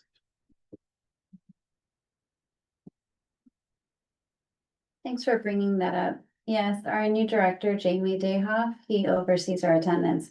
Actually, we're bringing back a lot of different partners starting in January to go back and look at the students that in the past we've been targeting. To review what we're doing, to not just look at their data, but the root causes of the data as well. So yes. And are we using district employees to do that, or outside contracted services? We're actually using community partners, so it doesn't cost us anything. We're all in it for the right reasons and working together. I love that. Yeah. Too, us too. I love free. Thank you. Yeah, Rena or? No, I have a comment. Okay. So we could one. So. Not that I'm confused, I'm interested in, that we have English language learner progress and English language arts. Mhm. But we don't have, growth with LP, which is, expected growth on the LPAC. My question is, what might we be missing in terms of pedagogy and instruction to help students maybe perform better on the LPAC? Because that's one test, one measure, and I've actually heard from some people that it would be hard for English only students to take the LPAC once you get to a certain grade, right? It's a very rigorous test. So what can we do besides GLAD, besides benchmark English ELD curriculum? What can we do to change how designated ELD is being taught, or integrated ELD, to maybe get to those holes that those kids have in their ability to successfully make their LP growth on the LPAC? Yeah, great question. Thank you for noting that the English learners did have those academic gains in English language arts. But we didn't see the gains in the LP, which ELPI, English Learner Progress Indicator. And so that goal is for each student to grow a level. And we didn't see quite as many students grow a level. So I think you pointed something out that's really important, and that's the designated and embedded or integrated services. So we need to make sure that we're looking at both of those. Designated services would be, of course, within a specific time for English learners. Integrated would be across the curriculum. We're going to need to dig into the scores and the results to see where the students were stronger, whether it was in this domain, writing, speaking, listening, and really disaggregate that. So I think that we're going to have to, look into that a little bit more deeply. I don't have a specific answer right now prepared for you, but I will be able to look into that to say what it is that we might need to focus on and what we can spend more time on, because there might be something like, for example, I know for sure speaking is the strongest. That is typically our strongest one for our students, where we're going to have to utilize our entire team to look closely at all of the other domains. Yeah, and just for my colleagues, if you don't know, kids are taking their LPAC in kindergarten, first and second, which at that point, they're not taking the state testing, the SBAC. So you have like a big differential. Some of it might be immaturity in taking a test, having a different person come give you a test that you don't know them at all, right? They're just hired, they're subs, they come in, they give the test. Self-regulation, understanding why it's important. But I think we need to see if there's something else that we can give to our students in addition to GLAD, in addition to the benchmark ELD, to see where those holes are at. Also, I would like to see what our dual immersion students LP growth look like versus kids that are in structured English immersion or English only. Sure. And if we see strong points, say at Grapevine with the dual immersion program where you have a big population of English language learners, it's probably tied to immersion, so that's what the data and the research demonstrate. But I'm curious to know more about that, because we have great indicators with English language arts, and that's so wonderful. And our LTELs, which are generally older, right? They're in 6th or 7th or 8th grade, more mature. But let's just I know you guys are so smart and the folks here at the district office, you have years and years and degrees. But let's think outside the box and then lean on our support at the county office of ed and districts that are doing better than us in this category, please. Yeah. Before I start, trustee Alvarado, if you go to the dashboard online and you go to generate, or you go to, I believe it's, let me see if I'm getting it, it says generate PDF report.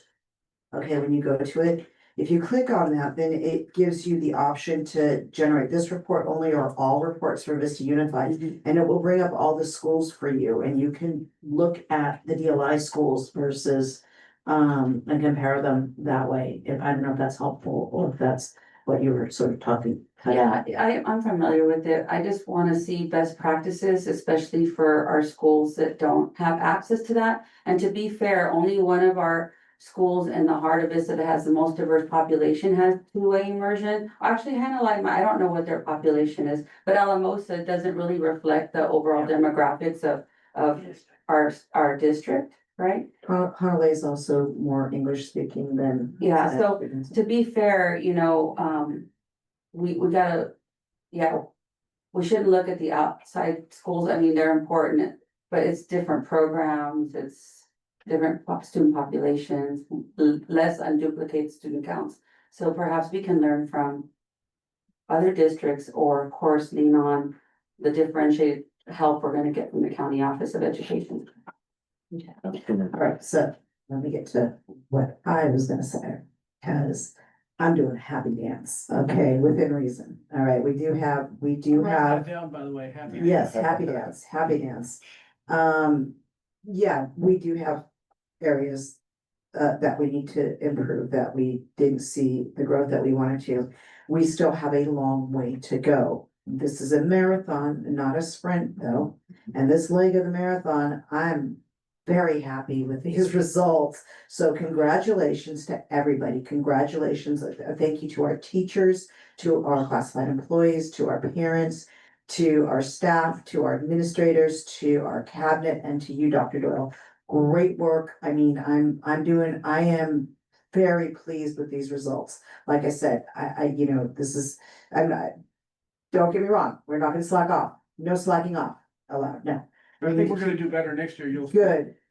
I'm gonna hold you to that. I think we are. I'm gonna hold you to that. I believe we are. But I'm very, again, kudos. I am so happy. Congratulations and thank you to everyone. Thank you. So happy. Teachers do great work and our support staff really help them. Any other thoughts or comments before we move on? Yeah, one comment on my end, Dr. Shigela, one thing that would be helpful is looking at this over like the last 2 years and looking at, you know, specifically at the elementary schools, since that's where you have like the most, you know, school sites, for grade levels.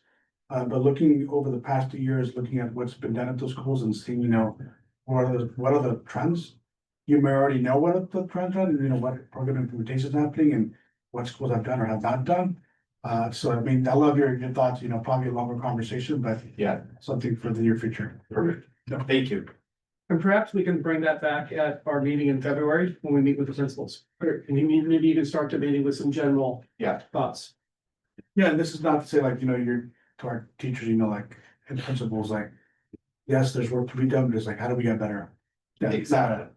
Not a way of like punishing, but a way of like, you know, what's going on and, you know, there's things, you know, because I mean, like, looking at the research, like, we know that, you know, there are school demographics that, you know, represent Vista Unified with low income English language learners, and they're still able to be successful, and so, and how do we get closer to that? And I want to reiterate what trustee Alvarado said. It is very critical that the students feel comfortable while they're taking the test, and the best way to do that is that they have their teacher with them. Every time we had a sub, the scores just tank. So, and that was in high school. I can't imagine what it's like in the lower grades, but it is critical that they are where they're most comfortable with their teacher. Any other thoughts or feedback for us on this? It's just a report. You don't have to vote on Okay, thank you, Steve. Appreciate it. Move on to, item 18B, capital improvement projects, measure LL listings. Yeah, but patient. Right. Chris, I'm very. He does much. The patients are just dollar. Like she's learning so much about the unified academic. He's gonna do a big over. I'm almost there, guys. I'll share Chris, this. you're gonna be a board member any day now. Okay, We're done. okay, no, I think we're ready. Thank you. Thank you. To be clear, Ms. Dowell lives in San Diego Unified Zone D, so. I'm Zone D, we're all good. Okay. All right. Thank you very much, trustees. We're here this evening to just give you a brief overview. This was an item requested from trustee in order to be able to look through some items. This is just a general overview in the opening few slides of Measure LL. And what you have here on slide 2, this is the Measure LL financial report that we have presented for the last 3.5 years in all Measure LL items.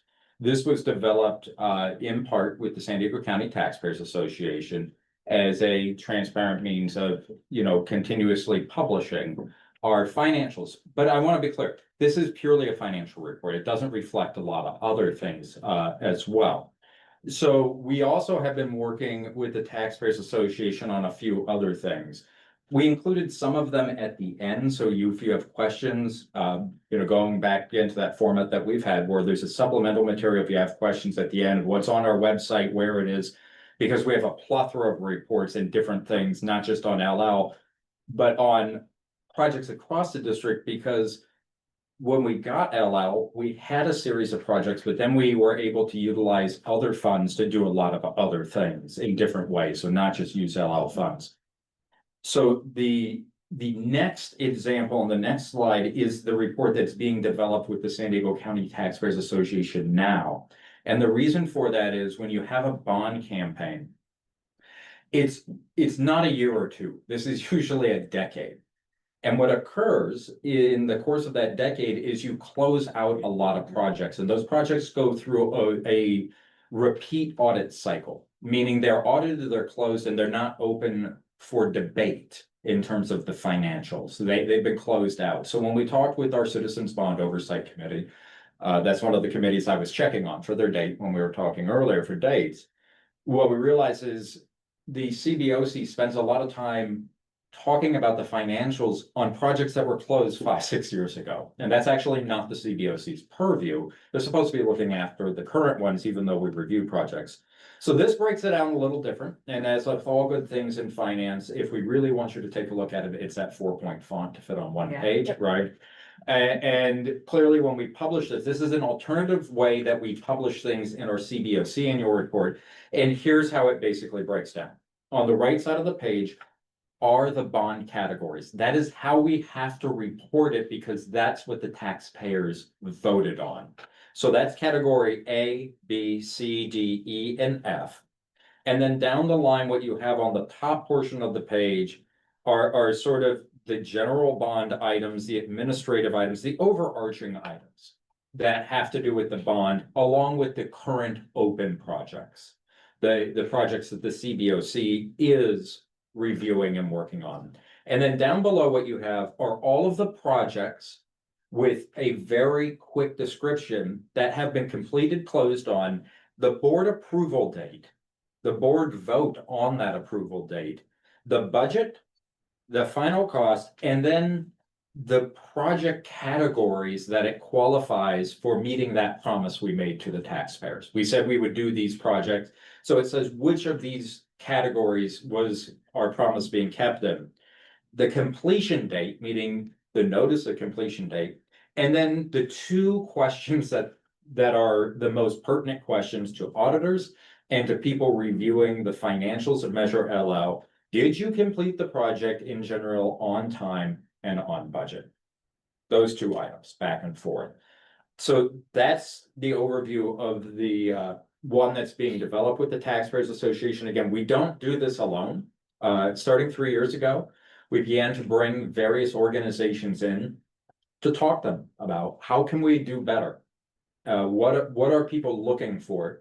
Because we're professionals and you all are professionals as well. You're looking at this all the time, so you get used to you looking at it. So we reach out to other groups to ask them, what are you looking for when you go for these financial reports? What, you know, what's the bottom line? Well, we want to know, is it on time, on budget? We want to know, you know, was it approved, who approved, you know, that sort of thing. So that's the slides that we prepared for your discussion this evening.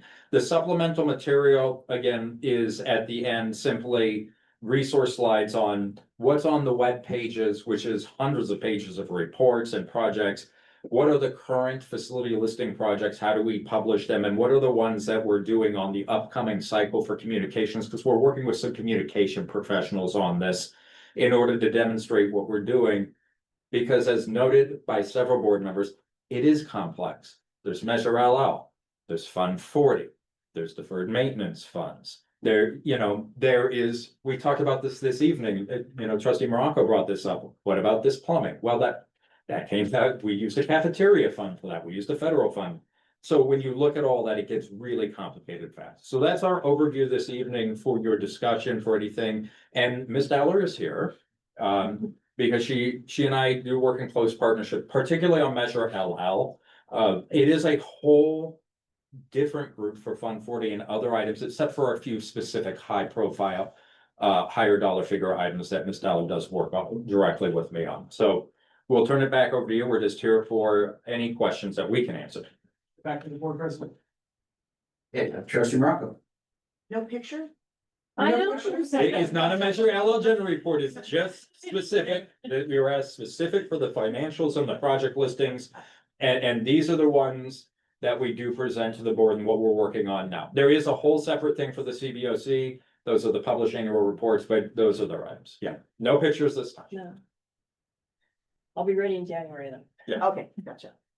I know we, spent money on Beaumont, at least for architectural plans, and so those are not reflected here, but if you leave it to Measure L project pass. So they are reflected here in a way. So Beaumont is under, is in two different categories. So on the main listing that is up on the screen now in slide 2, Beaumont is listed. Right here. But Beaumont was not just a study of Beaumont. Beaumont was also a study of Beaubier and what was happening there. So when we talked to the Taxpayers Association about this on slide 3, what they stated was that we have conducted something with Beaubier, Beaumont, and a few other items, particularly early in our bond campaign, that's typically reflected as either a study or an exploratory item or other things where you start to figure out whether your planning is pertinent. And that actually is listed on this under planning exploratory, which has all of the planning and exploratory over the course of Measure LL over $247 million. We have done about $1.5 million in studies within this on geological studies, architecture studies, whether it be on Beaumont, Beaubier, all different schools, Mission Vista High School, different schools. RBV was in that category as well. A lot of different schools were in that on different items. So that is part of that grouping on slide 3 at this time. One of the things that went out on slide 3, we approved the bond November 2018. It took almost 7-8 months to get that first project. Yeah. Was that when it was started or when it was completed? So that's starting, and for most, that's actually very quick.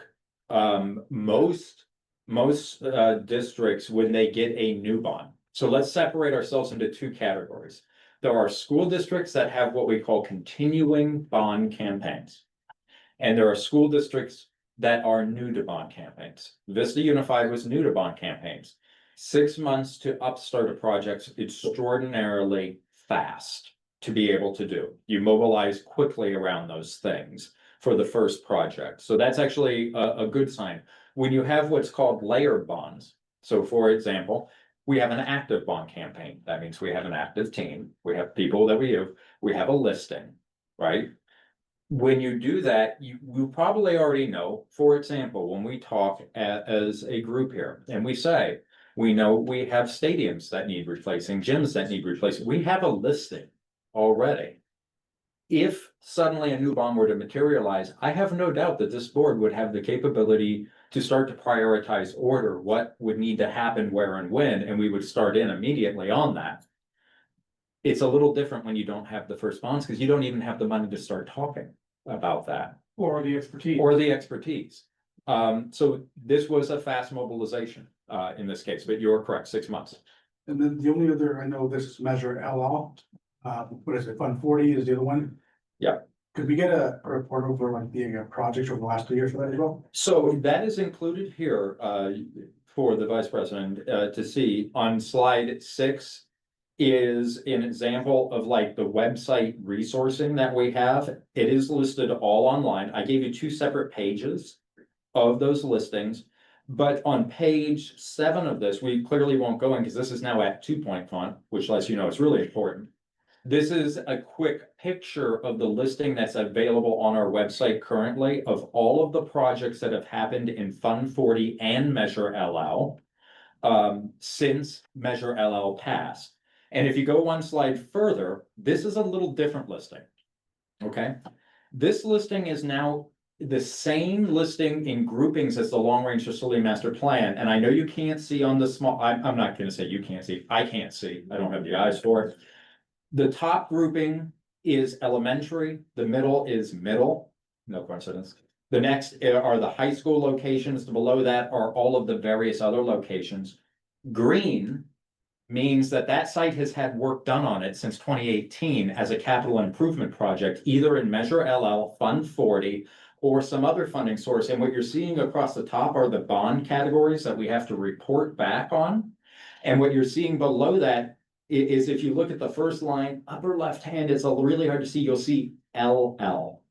Category A, LL, that's how it was funded. But if you look at the middle column of that same school, it also received Fund $40. And it received a B, meaning braided funding. Some other variety of funding sources did a capital improvement project on it, but you'll see since 2018, we have worked on all schools through the various funding sources. And this is what we're working on with our communications team right now. Great. And my last question is for that contract we had with Bernard Clark, they're gonna bring back a full assessment of the different sites with the online website. When are we getting that? So I'll turn that over to Ms. Dallish. That's the long range facility master plan update that this board approved, including the website interactive, which will be for the financials. So Ms. Dallish, I'll turn to you. Yes, good evening. So yes, currently right now we have started our assessment process at our sites. We're in our 2nd week going with that. So we should have our first pass through on how those assessments went in February, early February. And then we will go through the rest of the items, the dashboard, things like that. That'll occur in March. And I believe that we should have something ready for reading at the end of April. You'll recall in the presentation, which was at Vista High School, we rarely disagree when we're in front of you, but we did have a little disagreement with the architect and I. They felt they would be ready in April. I thought it would be May, June. So I still propose by the time this board passes it, probably will be June, July, by the time you officially make your passage of it. And it's not to be published till this board passes it. All right, any other comments, discussion? If we go to the listing on page, I like the new format. That was on page 3. That was, Yes. that worked out really well. So this was the LL measure. It was supposed to originally, in the original meetings, focus on infrastructure. Yep. And as I kind of went through and just looked at the new construction, and I didn't go into the RBV CTE or all of that, I just Sure. picked out 2. I picked out Beaubier and the Vista High project, and we know Vista High came in at 24% of the bond. And then when I put it all together with Beaubier, it came up to 66%. And if you add in the ADA ramp over at Mission Vista, that's new construction. And if you put in the CTE building, that's new construction. And if you put in the historical walk, that's new construction. We're probably up over 7% for new construction on a bond that should have been spent on infrastructure. So that really worries me a lot on how this bond was utilized. So I took one vendor and I went through contracts. There were no contracts for John Campione Plumbing. Campanelli, no, yeah. Campanelli. plumbing, but there were a lot of POs. And so I put together a spreadsheet on the POs from the time I joined the board in December until our last meeting in November. I didn't go through this one, and it's a lot. We've paid John $447,417 for plumbing on Correct. various sites. At the new Vita, at Foothill Oak, at Lake. Correct. Lake had $84,000 in Yes, one. Lake had a water main break, absolutely. Yes, and this is all infrastructure Mhm. that should have been handled by the LL bond.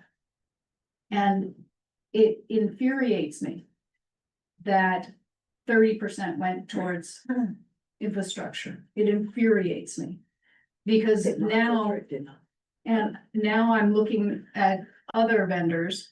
I did not get into electrical. There's another plumbing, and I just had to break out because, you know, it's probably 20 entries here on just plumbing with this one vendor. And so, I have grave concerns about a new bond and how it's going to be spent. Very grave concerns. 4 of these were safety concerns over at Lake.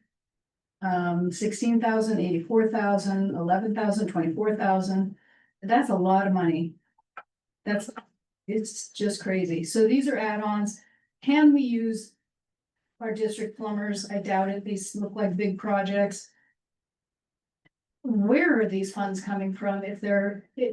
My concern is I don't want any more drag. None. I don't want any more drag on the general fund to take care of infrastructure problems that should have been handled in the LL bond.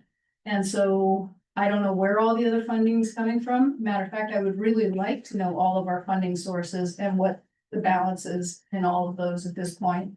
But I want assurances, and I want this board to maintain that we're not going to be doing this anymore. This is crazy. If we have a specific bond and it's supposed to be used for a specific thing, then we do that.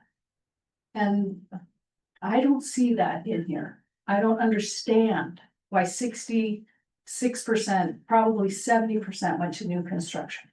I'm furious about this.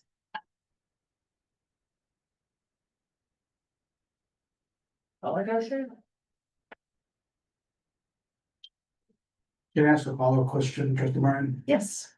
So you're looking at the bond and you wish we would have done like plumbing, underground, Yes. sewage. Yes, electrical roofing, yes, Got it. that's what it was sold on original. I We just- had, I was at the early meeting, it was infrastructure. We had 40, 50, and 60-year-old schools, and it was sold to the public that these schools are crumbling and that we need infrastructure. Roofing, we've had to redo some roofing. Or not redo, but we had to pay for roofing on some of the buildings because it wasn't done with the LL money. And plumbing is the biggest, the sewer collapses are huge. And these buildings are old, and we were not good stewards of the money. And with a new bond coming up, that's the point where I'm very, very concerned, and that's why I've stated my position on a new bond. Yeah, no, and you know, it's the board that decides how the funds are spent. It's not No, Dr. sir. Loescher, it's not the superintendent, it's the board. The board takes notes, and the previous board made investments. We didn't think, you know, originally that we were gonna do over $50 million in Belgrade. You know, the original estimate was about $6 million. We were only gonna do part of one facility, and then, you know, we did an assessment. It's like, it doesn't make sense to like do a Band-Aid to just one facility when we know we're gonna need to reinvest or invest money in the other parts of the school facility. And so, you know, those are infrastructure projects. Same thing with Vista High School. You know, I attended the portables over there, the viewing, you know, over 15 years ago, and that's infrastructure that our kids no longer have. And do we need more? Absolutely. But at the end of the day, it's the board that decides. So if we were to move forward, you know, this board will decide on what projects, and even the bond language. So we have on this slide deck on the top right, we have the categories. We can limit that. We can go broader. So, you know, ultimately it's up for us to decide that. And the board did not do their work of oversight last time. The previous board did not do their work then. Because when you have this much new construction And I was at the early meetings and I was watching and I listened and I took notes and it was about infrastructure and that's how it was sold. And I'm sorry, but there is no reason, you say that the board makes these decisions. No, what I have found out in the past year is that it's not the board that makes the decisions. We have a cabinet, we have a superintendent that gives us their opinion on how things should be happening, and we just kind of rubber stamp that. There has to be oversight on all of this, and if you want to take out categories and tell them not to spend, well, I think you have a lot of time, because you've got to do an awful lot of chasing, and that's what I've done for the last year. So I just want to interject that, and we're more than happy to provide you the information, but the previous board that made decisions on projects went through meeting after meeting, special meeting after special meeting, hours and hours and hours discussing and deliberating on how they chose to spend the money. And that was facilitated by an outside person. It was not by me as the superintendent or by our cabinet. We did that on purpose. We can give you the dates of those meetings. We probably have the minutes of them written down, so you can see it. So this is the conversation the board had, and this board can continue those conversations, but it was not influenced by the superintendent or any member of the cabinet. It was actually facilitated by an outside organization. So you're saying the board made a decision, knowing full well that we needed infrastructure work, the board decided, no, we'll go with 70% new construction. In this room, literally, we had the sessions and they papered the walls with all the various projects. One of them was called Fire Life Safety, is an example of one of the projects. And they highlighted them, then they put them in order, made final decisions about them. And then as we went into discovery of the sites that required infrastructure, Beauvier is an example of one that required infrastructure. There was long discussions and deliberations on the scope of the improvement that they would make. Beauvier is an example of that. The large majority of the conversation around Beauvier was because the infrastructure was failing. Now, they did decide to rebuild the whole school, but it was predicated on the plumbing, the stormwater runoff problems, water intrusion. So again, I understand your point, but to suggest that they didn't deliberate on infrastructure is not accurate. And I was on the board, and the estimates that were made and the projects list was made without even having experts come in and and have them determine what our needs were. These were just guesses, like, oh, we just need a performing arts cafeteria NPR room at Beauvier. No expert had come in to give us a long-range facilities master plan. So essentially, the estimates were made without any expert in the field. It's like no knowledge at all of what the true needs. And also the bond is a fraction of what we needed. We had over $1 billion of work at the time. It's escalated now. It was a fraction. It was a drop in the bucket. It was less than 25% of what was needed to really repair a district with 29 schools. And so I take exception to you saying that we didn't do our due diligence. I've never saw a school district have so many meetings in a year, and they would go to 11 at night. And you were not in these rooms for those meetings where we deliberated. Trustee Smithfield, Trustee Morton, these were long nights. And had we rubber stamped the decision of that, we would have listened to Dr. Linda Kimball and did everything that she wanted us to do. But no, we looked at what really we needed. We hired someone, an expert, to tell us what we needed, and then we made informed decisions. Informed decisions with 2 brand new constructions that took up 66% of the bond. And I understand this was a small bond, and I get it. We have a lot of needs. It's a drop in the bucket. You're right.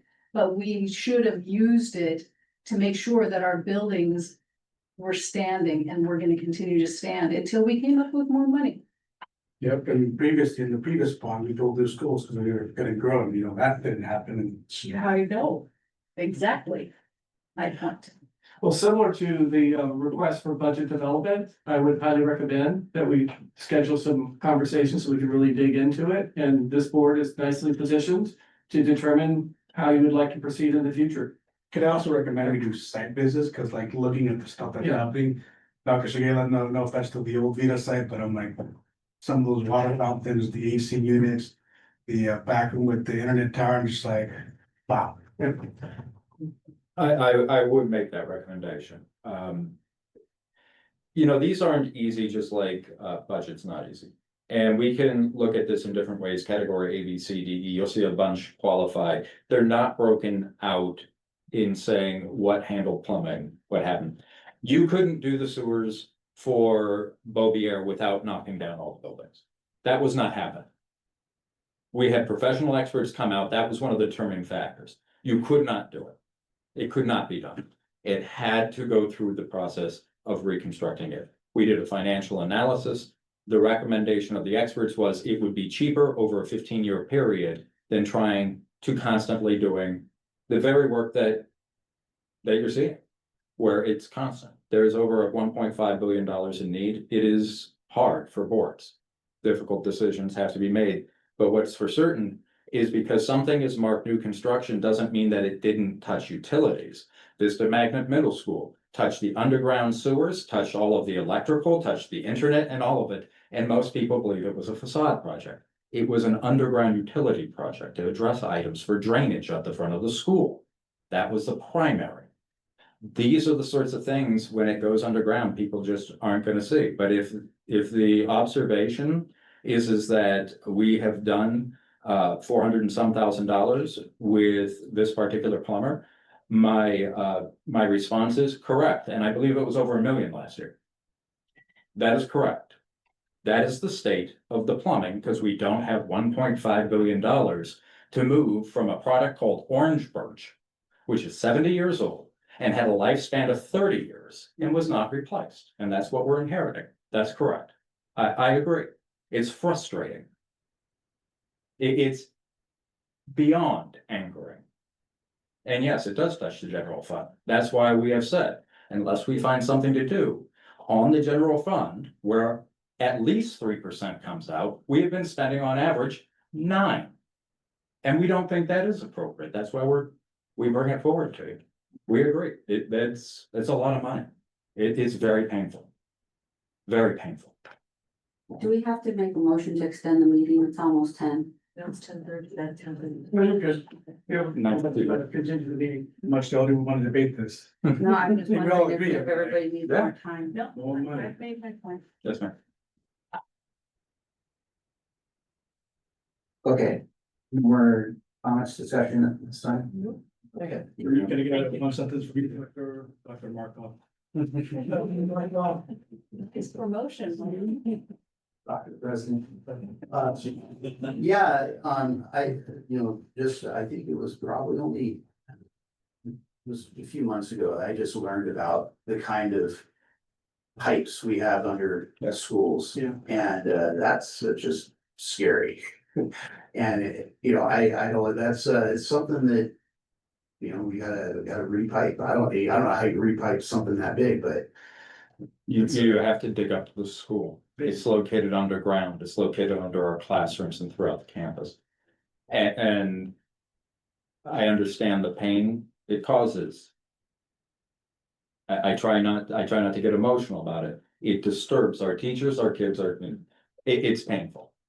You're gonna have to make really horrible, difficult choices. And we could talk about what happened over the last 6 years. It's not a problem 6 years in the making.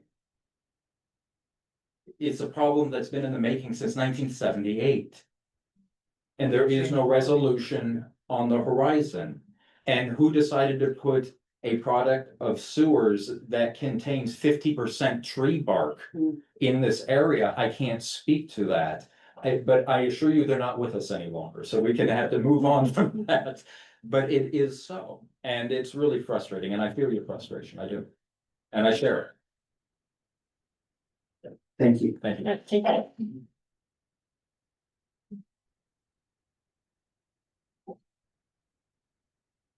Okay, moving on to district announcements, superintendent comments. I just want to make a couple quick comments. We did have a wonderful retirement ceremony for many of our classified employees, and it was a beautiful event. I want to thank the HR department for the great work they did on it.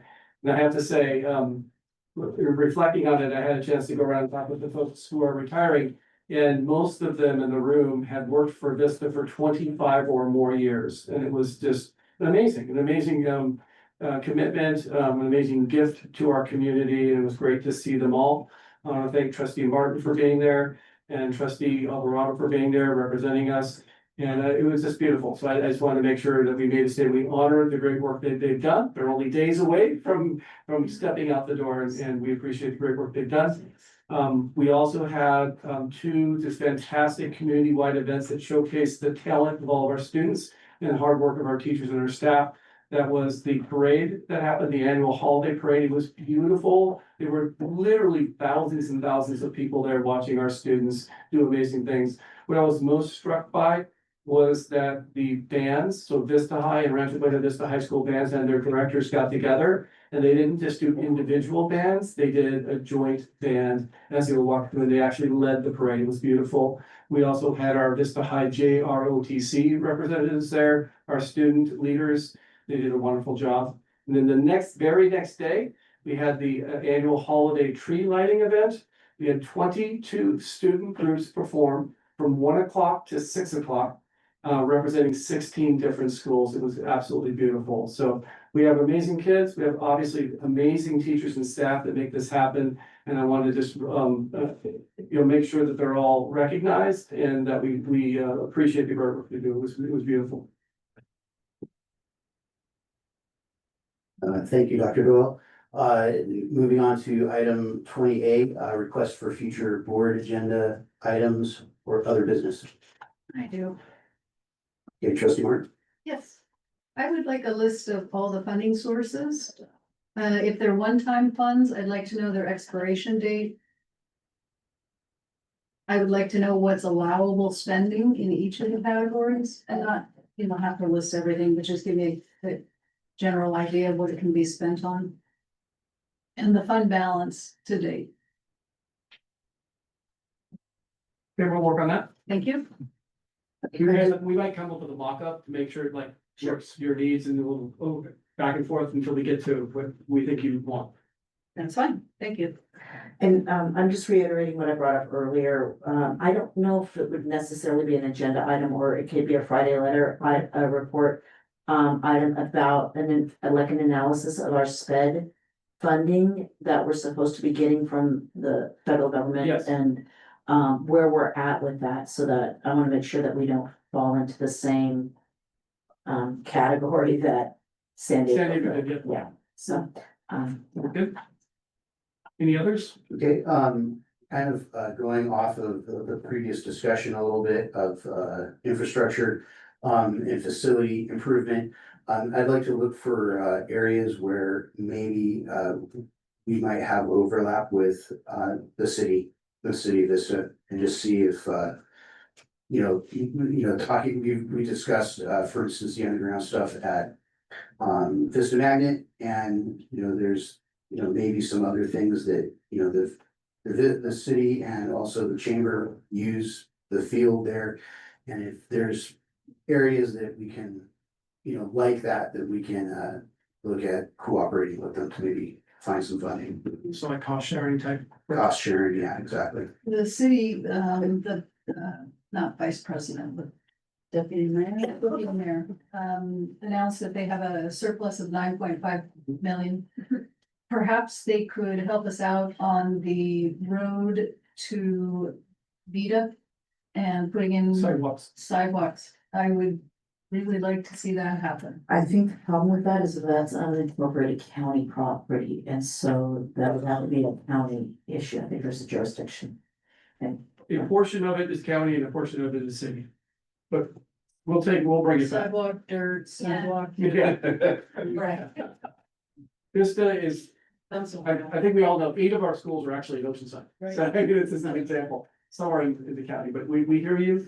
So we'll work with the board president on coming back with some ideas that the board can discuss in the future. Thank you. Okay, board member reports or comments. I didn't have a chance at the last meeting to talk about the events that I attended, and as the board representative for community schools, I attended a meeting and I was just happy to have the community partners there. They're so supportive and they're so important to the work that we do, not just with community schools, but across the district. And they support our kids even at the schools in Oceanside, even though they're Vista Unified, right? So if it's Vista Community Clinic, they don't say, well, we're not gonna help Lake, or we're not gonna help whomever who is, out in Oceanside. So they're amazing community partners. And I'm just happy to see the collaboration and that come to fruition. With the equity meeting that I attended, and y'all read it probably in the Friday letter, they're centering student voices. So taking issues and getting student voice and how with recommendations that are gonna be coming back to us, high school students. So that's great. I went to the pre-apprenticeship graduation, very heartwarming to see, so many people equipped with the knowledge to be successful at an apprenticeship program in the building trades. But the other Los Muertos was well attended and, lots of happy faces, lots of joy. And we also, I got to attend the annual fundraiser for Vista Community Clinic, and that was a while back ago, but again, I didn't really share it. So, again, so grateful for the partnership that we have and the support that we have with Vista Clinic. I think, some of that success, a lot of that success that we saw today on those dashboards is directly connected to those relationships we have with our nonprofits and our businesses and the chamber and all those who support our kids. Yeah, a couple of things on my end. Shout out to Rachel. Thank you for attending the MAC presentation and, working with that apprenticeship program of early child educators. We want to hire them and, we expanded some good MOUs tonight. So hopefully we get some good poll candidates from there. In addition, thank you, Dr. Lucia. We were at Sacramento for the California School Boards Association Conference. Two critical things to follow up on, and Robert's already on top of that, but we are meeting with the Carpenters Union. They have curriculum for CTE, and so I know they've been nudging me about that for the last couple of years, and so I'm like, hey, well, let's make it happen. We have a beautiful building at Rancho Buena Vista. And in that same, moment, the sheet metal workers didn't want to, stay too far behind. So they told me, connect us with your staff, and, I'm confident that these two relations will continue to, to collaborate and build, some relations, because ultimately, our students, benefit from those jobs and training that will happen from those. Yeah, I also attended the CSBA conference and I was delighted to no end that there was a whole slew of panels regarding the student outcomes and bridging the student achievement gaps and all of that stuff. So I was very happy about that. So I'm starting to thaw in that organization now as a result of that. They're speaking my language. So that was awesome. I also attended the graduation between it took place at RBV in the welding studio, but it was the collaboration between Alta Vista and RBV, which is just the greatest program. It's our Alta students that they graduate. This was their first graduation. That's their night school program. Yeah, and it's just so heartwarming, and the kids are just amazing, and they have so much pride when they learn this. So I did that, and I went to the De Los Muertos as well, and that was lovely. And I'm trying to think everything. I've had a lot going on in my personal life, so I couldn't attend some of these more recent events. Yeah, so just did did a tour of Bovier with Chris Dollar a few weeks ago. Nice. That was awesome, and it's coming along. So, and then I unfortunately had to miss this superintendent's council for excellent. And they missed you, they noticed you were. I am telling you, They asked about it. that's like, it was a hard decision to make, but I had an event happen with one of my dog had a stroke the night before, and so I had to attend to her. So unfortunately, but I'll be there next time. Very good. Okay, so thank you.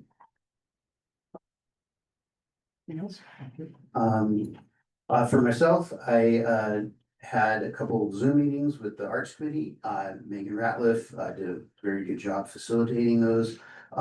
And I'll tell you, it was very impressive. They were talking about logistics, talking about how close stages are at different events and whether or not sound carries over to the other stage. And it was really down nitty gritty, getting things done, getting, discussing what the problems might be and how they can adjust them. Anyhow, that was that, and I also had recently attended the Magnet Steering Committee. That was, I believe, last month though. And then I got the chance to attend Vista High School, their final for their guitar class. And I tell you what, it was very cool. They had, I was a few hundred kids in there and they all had guitars and they were all, mostly on time with the plucking of the strings. And the teacher led them through, a progression of how, like this was the first song we learned this first week and all the way to a couple Christmas carols at the end. And what was really nice was he also invited, I don't know exactly where the artists were from, but there was a violinist and a cello accompanying the class. I mean, the classes, there was probably 300 kids there. And it just brought it all together. And there was, so it was really neat to see the parents just really enjoying their kids playing guitar for their guitar final. So that was my adventure. Next board meeting. Okay, sorry, I need my glasses. January 15th. Okay, looks like we'll close this meeting, call this meeting to end at 10:07. And the next board meeting is at January 15th. All right. Thank you, Steph. Thank you, Steph. Thank you, board. Congratulations, Mike. Yeah. President Markov. Dr. President. Dr. President. This